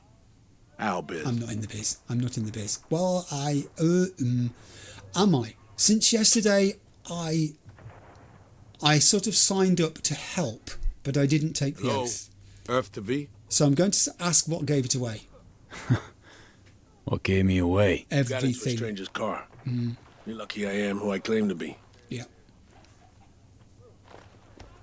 I combed FIA data for info about you. Interesting profile. No man. Back at clan. No longer extant. Now a freelance merc. To make things more interesting, FIA agent. You received your commission last night. He knows everything. One thing eludes me.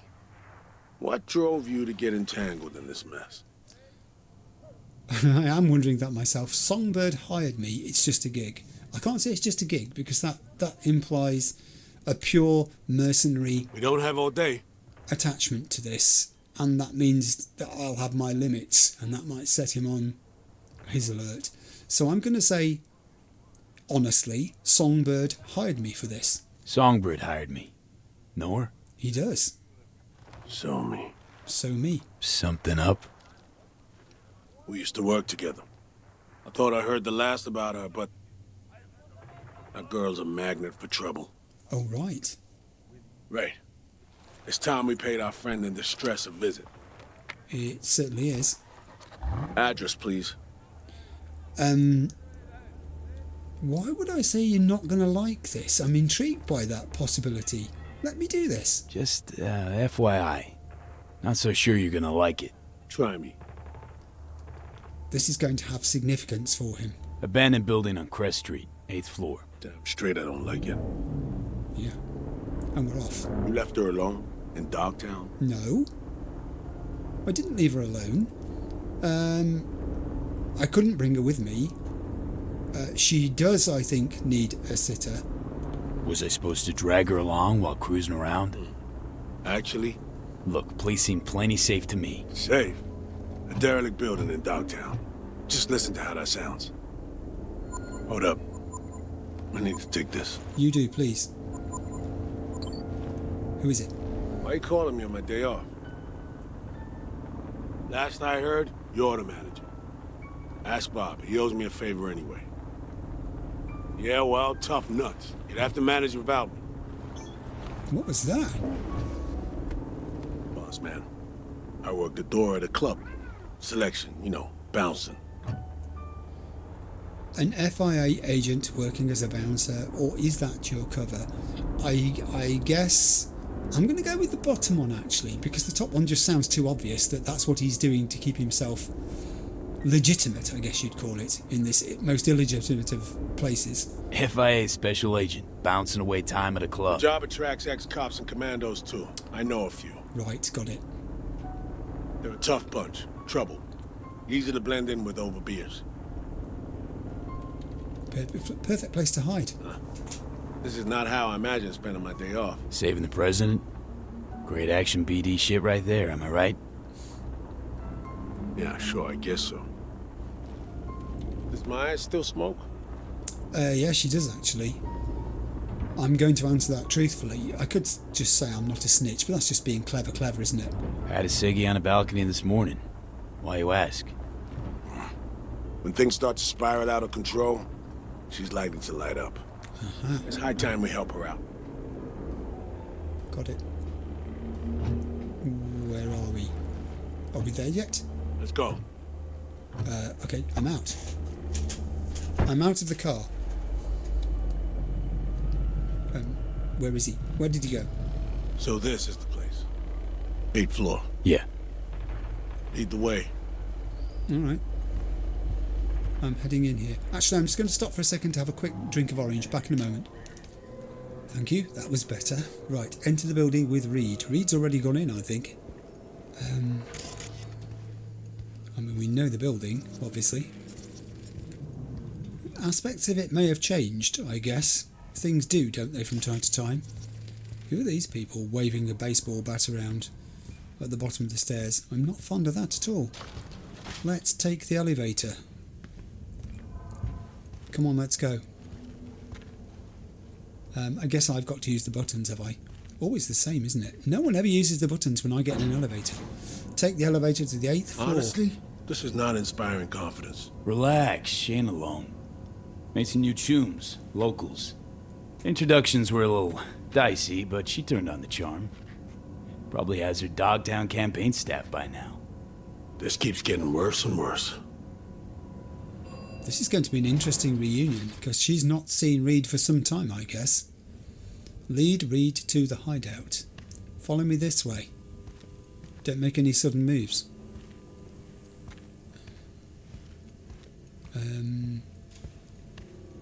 If anyone had tried to extract her forcibly, this whole level would be in shambles. No way she would have gone quietly. If she'd had the weaponry... Take point. I will take point. I think that means to go first, isn't it? It's saying I've got to knock on the door. Is there a secret knock? Knock door, it's me. Come on, open it. I am doing. Open up. It's me. Identify yourself. Yeah, coming. Here comes Jacob. He's in for a shock. Don't move much. Fuck's sake. Again? Where is she? That's enough, gentlemen. Here we go. Put your tools away, gents. Compare length and girth when I'm not around. You the boss? Are you sure? Look around. Positive. You remembered my number. She did. Some numbers you never forget. Level with me, Rosalind. You never intended to call that line. Well, I found myself in Night City with a bounty on my head. So it seemed the right moment to reach out, have a tete-a-tete, reset an old friendship. Reset. Reset. I'd offer to sit down and chat over coffee, but the clock's ticking. I need to arrange a passage for you to Washington. No, Reed. We need to talk first, all three of us. Come on, we should talk in private. Yeah, we should. President, a merc, and a special agent walk into the Oval Office. Question is, where do I fit into this joke? Oh, just tag along and follow me. You usually do. You've seen the news. Uh-huh. Hansen's spin work never fails to amuse. He's not acting purely on his own initiative. Someone from our camp's propping him up. Someone looking to spark a war? So, the cast of hawks squawking for war. For some, the war never ended. That I believe. This shit runs deeper, Reed. I wasn't alone on that flight. I heard So-Mi was on board. Where is she now? V was the last person to talk to her. I was, kind of. She did disappear after the trash, that's true. Something bad happened mid-op, that's true. It's possible she hit ice, Hello? that's true. Earth to V? Oh, man alive, which of these do I go with? The factual thing is she disappeared after the crash, that's true. Absolutely true, in the sense that there's no ambiguity about it. Something bad happened mid-op, I suspect did happen, but she could have been faking it. I heard something happen, but we didn't see it happen. We weren't there. We only have what we recorded with our brains hearing. It's possible she hit ice, is the most tenuous of the three, and yet it's the one that needs 20 for me to actually use it, so I can. I'm going to say she disappeared after the crash. Post-crash, Songbird vanished. Said she'd meet us here, and has given no sign of life since. Myers could have told him that. So what do you think happened? We have no idea. We're treating her as MIA.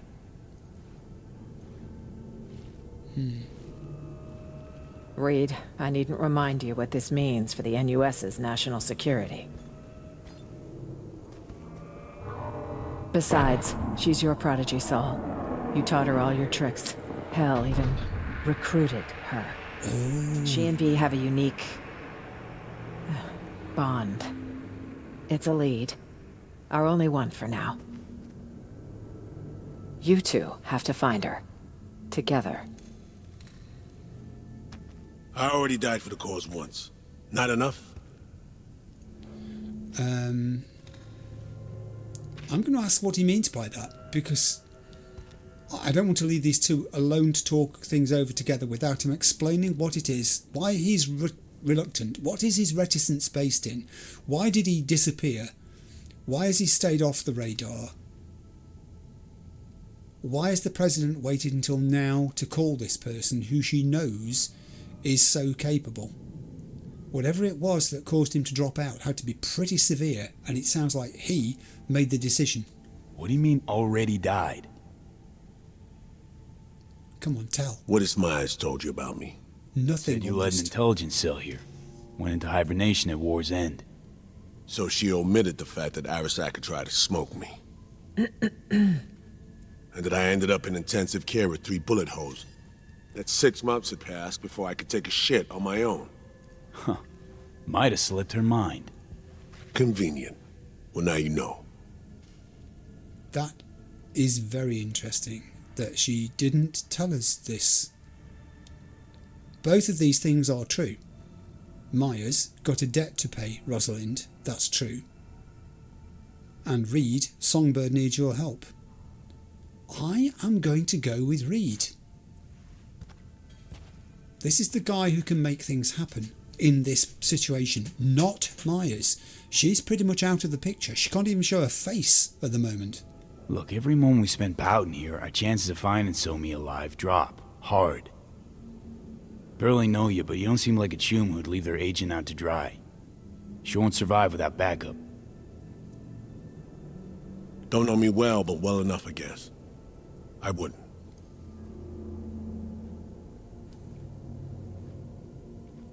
I'm here. I'll help. But I'm doing it for Somi and my country. Call me naive if you like. As for you, V, you said in the car Songbird hired you, correct? I don't know how much she's paying, but you better ask yourself, is it worth it? Well, again, the top one is true. The simplest truth seems to be appearing in the first of the yellow options each time at the moment. Hello? When there's a dialogue choice. It's okay, I'm thinking. Doing this because I need to survive. Absolutely true. Not doing this for the Eddies is true as well, but obscures the actual lethal aspect of this, that if I don't do it, I'm going to die. And the bottom one, of course, just really is a walk away thing, which is just not going to happen. We don't have all day. I've always taken the approach with V that where possible he should tell the truth, because the truth is easier to defend and harder for people to take exception with. What can he take exception with about this? I'm doing it because I need to survive. That is honestly true. Somi knows that. She could tell Reed the same and it would chime as correct. I told her one thing that was true. She tells her one thing that's true. The two tally. Hello? Earth to V? It's mutually supportive. Songbird's my only shot at surviving. Got Arasaka's relic in my head. Slowly, surely, poaching my brain. Seems we're all on the same page now, V. Which means we can help each other, too.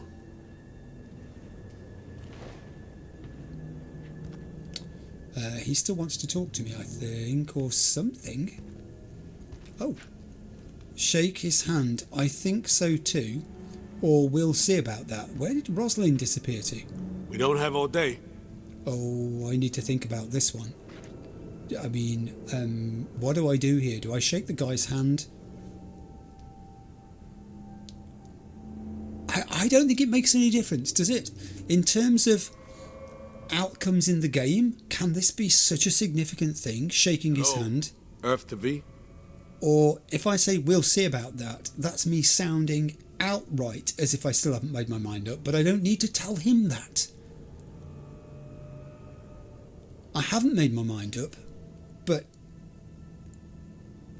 see, this guy wasn't a player. He was not involved in this situation at all until we called him on the phone. As far as I know, he's not involved. So he's an external coming into this. As such, we don't have all day. He's possibly the most trustworthy of the three. Myers, Songbird and Reed. Agreed. Think so too. I just made my mind up. If we want to find Somi, we gotta dig deep. I mean, actual reconnaissance.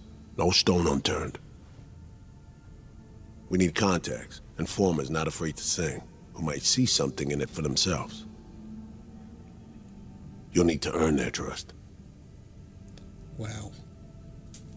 If my past experience is anything to go by, trying to get information out of people who are not call Ronald Hello? as their first name, Earth to V? can be quite difficult. I mean, me saying no problem, he's going to see through that. He knows I'm not an expert in this. I'm a merc, for goodness sake. I have no experience of being a spy or being a whatever it is I'm trying to be You here. don't have all day. Working for the government. I'm not an agent. Until yesterday. It's not going to be easy. Big ask in Dogtown. Won't be easy. I need to arrange a safe passage to Washington for Myers. Expect my call soon, V. Okay, I shall do.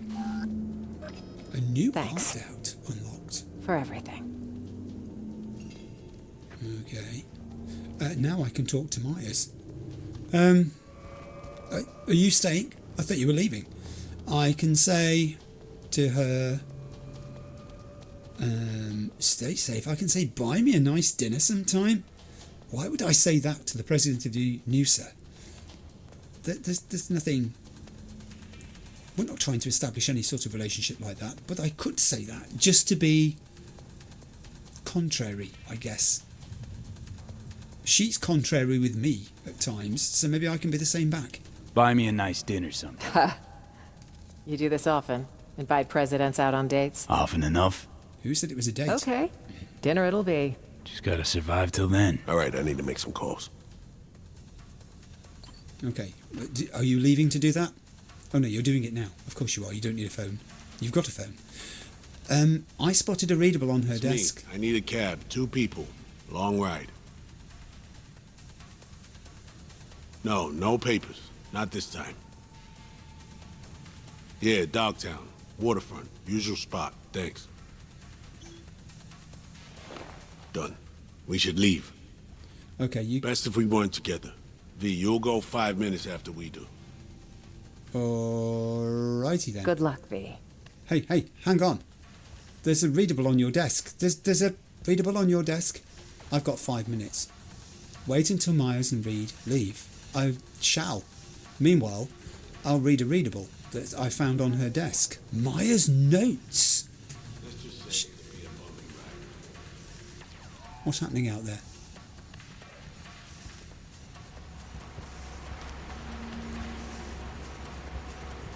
It says looking wardrobe. I'm not going to do that yet. I noticed it said, what was it? New apartment or something? New place to rest your head? Unlocked? Is that what this now is? Maybe it is. It properly is now this. I'm going to read Myers' notes. Myers' notes. Contact. Now that could either be Dr. Bear or Dr. Bear. Important. Conference re SFO. Throw under the bus. Media. NC. Security Dep. Sack Lewis. Reprimand Lloyd and Hannah. They did something wrong. Lewis particularly so. Lloyd and Hannah can stay, but they're going to be warned, don't let anything like this happen again. I have no idea what it was. Warn agency. Reinstall. Now that could be reinstall S and then separately R. No questions asked. Or it could be reinstall SR. No questions asked. Handle the funeral. Civil burial. No cameras. Compensate the families. Plural. Call mum. Anonymous payment for J and T. Myers' notes are cryptic, aren't they? I'm going to look at that after we've finished today and try and make more sense of it. How interesting was that? That was a great conversation. I'm now thinking that this entire place I can use. I can sit, just like I can sit on a desk at my apartments. Good. I can get up. I mean, there's no computer there for me to use, which is a little bit of a drawback. I did spot the wardrobe symbol when I came out. Is this my wardrobe? It is my wardrobe. It is my wardrobe. We're with some sort of limitations in that I don't have my available clothing thing here. Oh, now it is. It's populating now. It's purely because I haven't done it. All right. Okay. Wait until Myers and Reed leave. Have they not left yet? There is this laptop, which I think I've already tried to use and just saw the net on there. showing me AAA Autofixer Muammar El Capitan Reyes welcoming me to his net page. Someone's dropped a gun, which I'll pick up. Why would I not? The door is open. There's another gun over there. I'll have that one too. Why are there so many guns left around this place all of a sudden? Yeah, I'm going for all of these things. Some aspects of the environment have changed very slightly since last I was here. What was that? It's very dark. The blinds are down. That could be why. Plus it is dark. This we know is the toilet. There'll be nobody in there. The mirror. I've got Taylor who would like to talk, and I've got Jacob who'd like to talk. Oh right, here we go. Let's start with Taylor. I'm going to keep away from Jacob because I don't want to make it so that he can't respond. Right, you guys, what's next for you? So what's the future hold in store for J&T? 2 options. We die in Dogtown, or we hit the road, scoot far, far out of here. Okay. I get that. I guess it comes down to our dear Madame Prez. Will she keep her word? Well, I've got to be honest, if she doesn't keep her word with you, I don't think there's much chance for her keeping her word with anyone. I have got to apologise for Reed and the way that he suspected the two of you as being incorrigibles who nearly got themselves shot when he came in. You'll have to excuse my friend. He's sometimes excitable. Right. You ought to teach him about the value of initial impressions. At least his kind goes guns blazing. I mean, screw those stab you in the Baxters. I understand what you're saying there. He is at least in your face. He was literally in your faces, wasn't he? But yeah, it is high time I headed out. However, I'm not going to click that just yet, because if I do, it's possible it won't let me talk to Jacob. I don't want to get caught out. So let's see how Jacob is feeling, since he didn't want to climb up to that tall building. I wonder if I could have climbed that tall building, by the way. It's now making me wonder whether that was him saying, maybe not that time, but certainly in future, I'll be able to get to those airdrops and make use of whatever it is they're dropping off. All good, Jacob? Doggone fairy tale V. This Rosalind chick, piece of work if I ever seen one. Thinking we might have had a moment. Shame she ain't finna stay longer. You're thinking we might have had a moment. I mean, God bless the guy. His heart's in the right place, but his interpretation of events is somewhat singular, I would call it. So I'll tell Jacob I've got to Delta. Gotta evac soon. Watch yourself out Nah, there, Jacob. the world better watch out for Jacob. Yeah, just remember to knock before you enter any shady-looking digs. See, if I came knocking last night, I'd have missed the chance to meet my babe Rosalind. And you, I suppose. Well, thank you. That's life for you, V. There's a lesson in all this, don't you think? There probably is, yes, but I'm not going to ask you what it is, because I'm sure I wouldn't understand half of what it was you would say. It would be peculiar and particular just to you. Taylor, on the other hand, might give me something a bit more direct. Gonna boost soon. Keep an eye on Jake, will you? One shitty nanny I'd make. Hey, keep it real, V. Keep it real. Yeah, that's a language I can understand. So now it says, Lucretia, my reflection, look for extra gigs in Dogtown. Optional. Reed has contacted me to say, everything's smooth sailing so far, but the hardest part's round the bend. I'll buzz you as soon as we're out of Dogtown, and don't forget to watch your own back. Still a lot of Hanson's patrols on the streets. Good advice. Sage advice. I didn't think to look that we weren't followed to the basketball court. I'm such a simpleton. And now I have a message that says, scavengers in the clinic, from Mr. Hans. Mr. Hans's message can wait for the moment. That's the gig I think that he probably put into my list earlier. I was trying to work out what that was there. This kind of symbol. I can dance to the music. Well, I mean, come on. It's been an episode, hasn't it? Much has happened. I'm thinking this is probably going to be the point roughly where I'm going to stop. But we'll see in a second. Well, the music has stopped, so I think you should stop. It's almost stopped. It's gone a bit thready. Oh, that was better. I mean, you really needed that, didn't you, on top of what you've been doing today? Okay, let's exit the safe area. Jacob is the one I worry about. I don't think he's safe on his own. I think he needs Taylor more than he admits.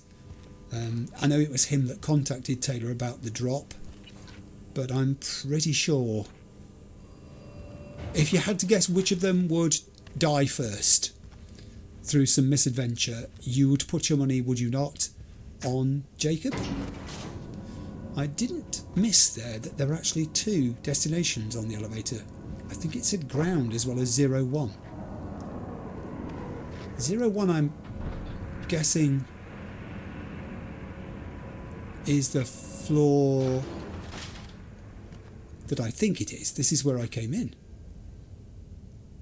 Oh, so it's actually calling this the first floor, not the ground floor then. That's curious.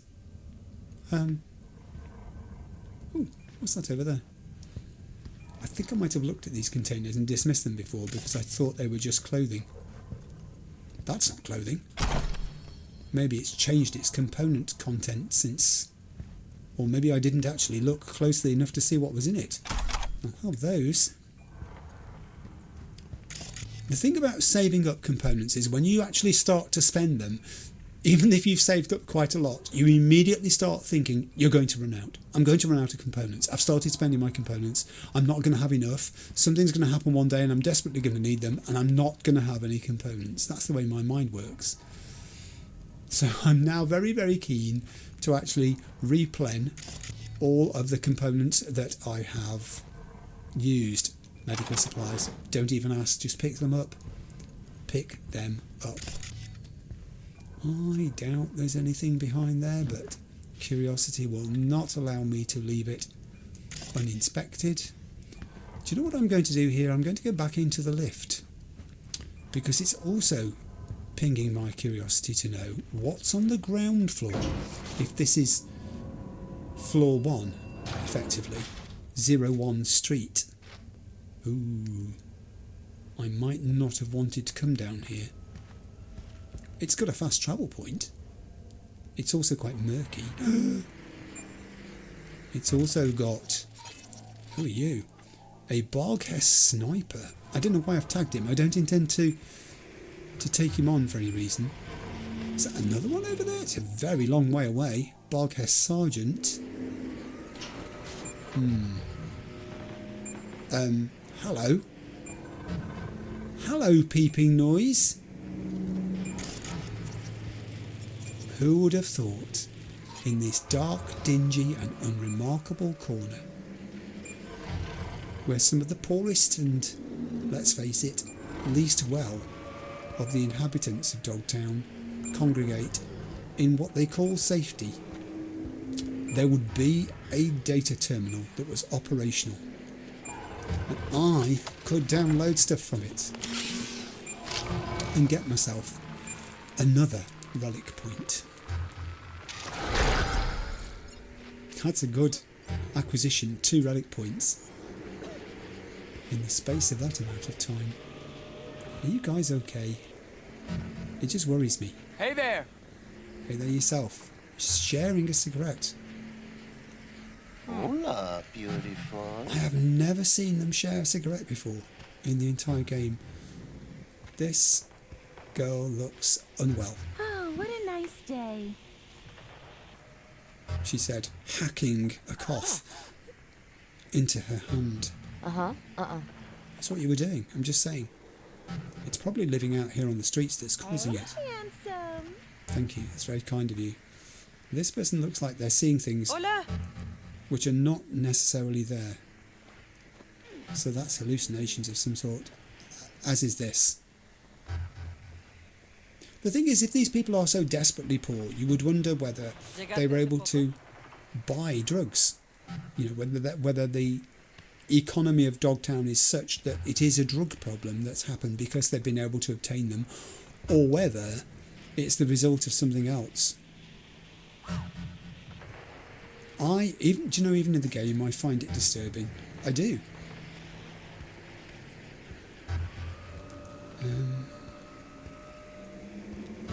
There's no one here to help these people at all. They're just totally forgotten, aren't they? They're just totally overlooked.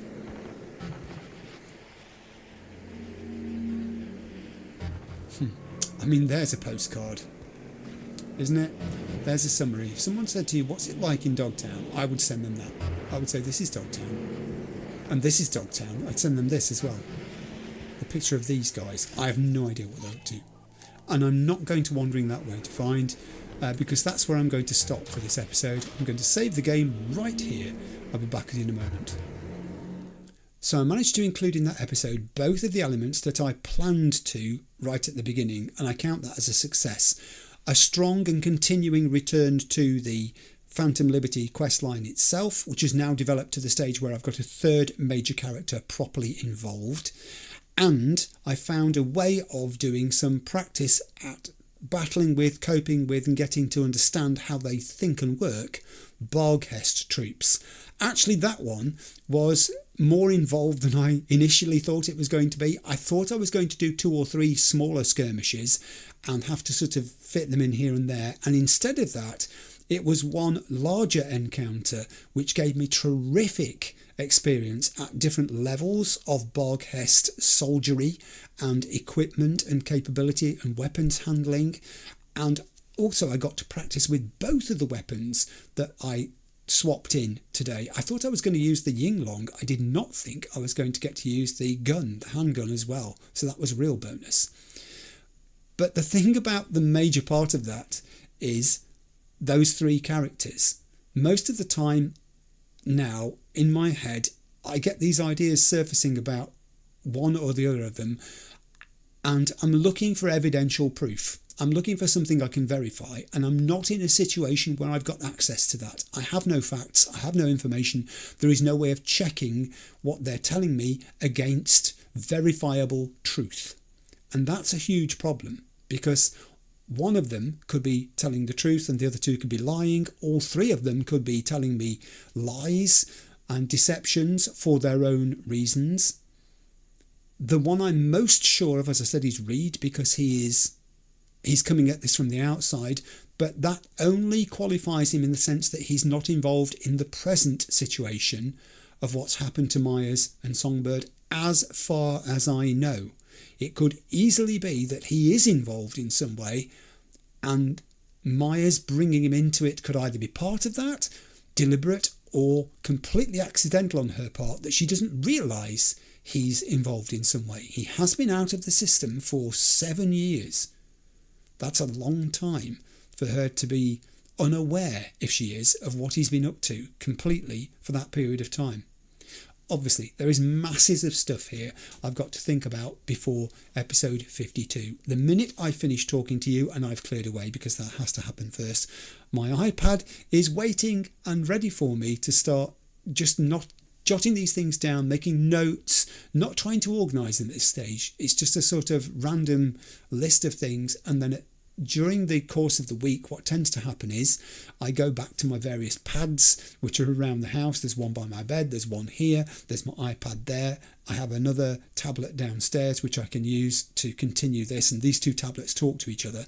So a note that I make on this one goes to the other one, and I continue it from there. I'm never far from the ability to add to these things and try to organise them, because I know that stuff will keep occurring to me. I'll be replaying some of these things in my head over the next few days and trying to look at the situations from a different angle. I love it. I just love it. I think they've nailed this. Phantom Liberty is like a jump start. We've got straight into the intrigue and the problems. It's not been a gentle introduction. It's almost like Night City was in a kind of preparation, a training exercise, if you like, for this, which is, I want to say, the real thing, but you know what I mean by that, don't you? This is the gloves off version of it. And I don't think I've even scratched the surface yet. I'm really sure I haven't. But yeah, I love it. Right, so look, thank you for watching. I hope you enjoyed episode 51. I just want to say one more thing before I go about the duration of episodes, because it does keep coming up. The most recent comment that I had from somebody about this was somebody saying that longer episodes are okay. Don't worry about it. People are happy to watch longer episodes. And I feel the same way. I'm not averse to longer episodes. As you know, a lot of the episodes are quite long. But I do think the 4-hour point is a hard cut-off. And that's even going to apply, I think, during the rest of Phantom Liberty and when I return to the main game. 4 hours is exceptionally long. At my age, 4 hours in front of a monitor, admittedly, you know, you take comfort breaks and you have sips of orange and sometimes you go away to just sort of say hello to someone in the house and then you come back. But that's a long time for an episode. It's not a case that your concentration wavers. It doesn't. It's not a case that your energy levels fail, because they don't. I feel as hyped now as I did when I first started this, which was several hours ago, as you can probably tell. But the thing is, I think for the sake of the story and the state of the place where you decide to pause, it makes sense. You could just go on and keep adding activities and adding activities and adding activities and end up with episodes that ran and ran and ran. And sometimes it's just best to let the game say, do you know what? This is a sensible place to stop. And that's the basis on which I do it. So I probably won't have this conversation again, actually, now. I'm probably going to do that thing that I've done before, where I point people to a particular part of a video and say, if you're wondering about this, go there, it's all discussed. This might be the one. It might be the end of episode 51, the outro, where I say to people, if you want to understand about the length of episodes and the rationale behind them and why, you know, they are the way they are, they vary between 2 hours and something and up to almost 4 hours. This is why. Okay, that really is it. I'll see you for episode 52. Have a good week. Bye.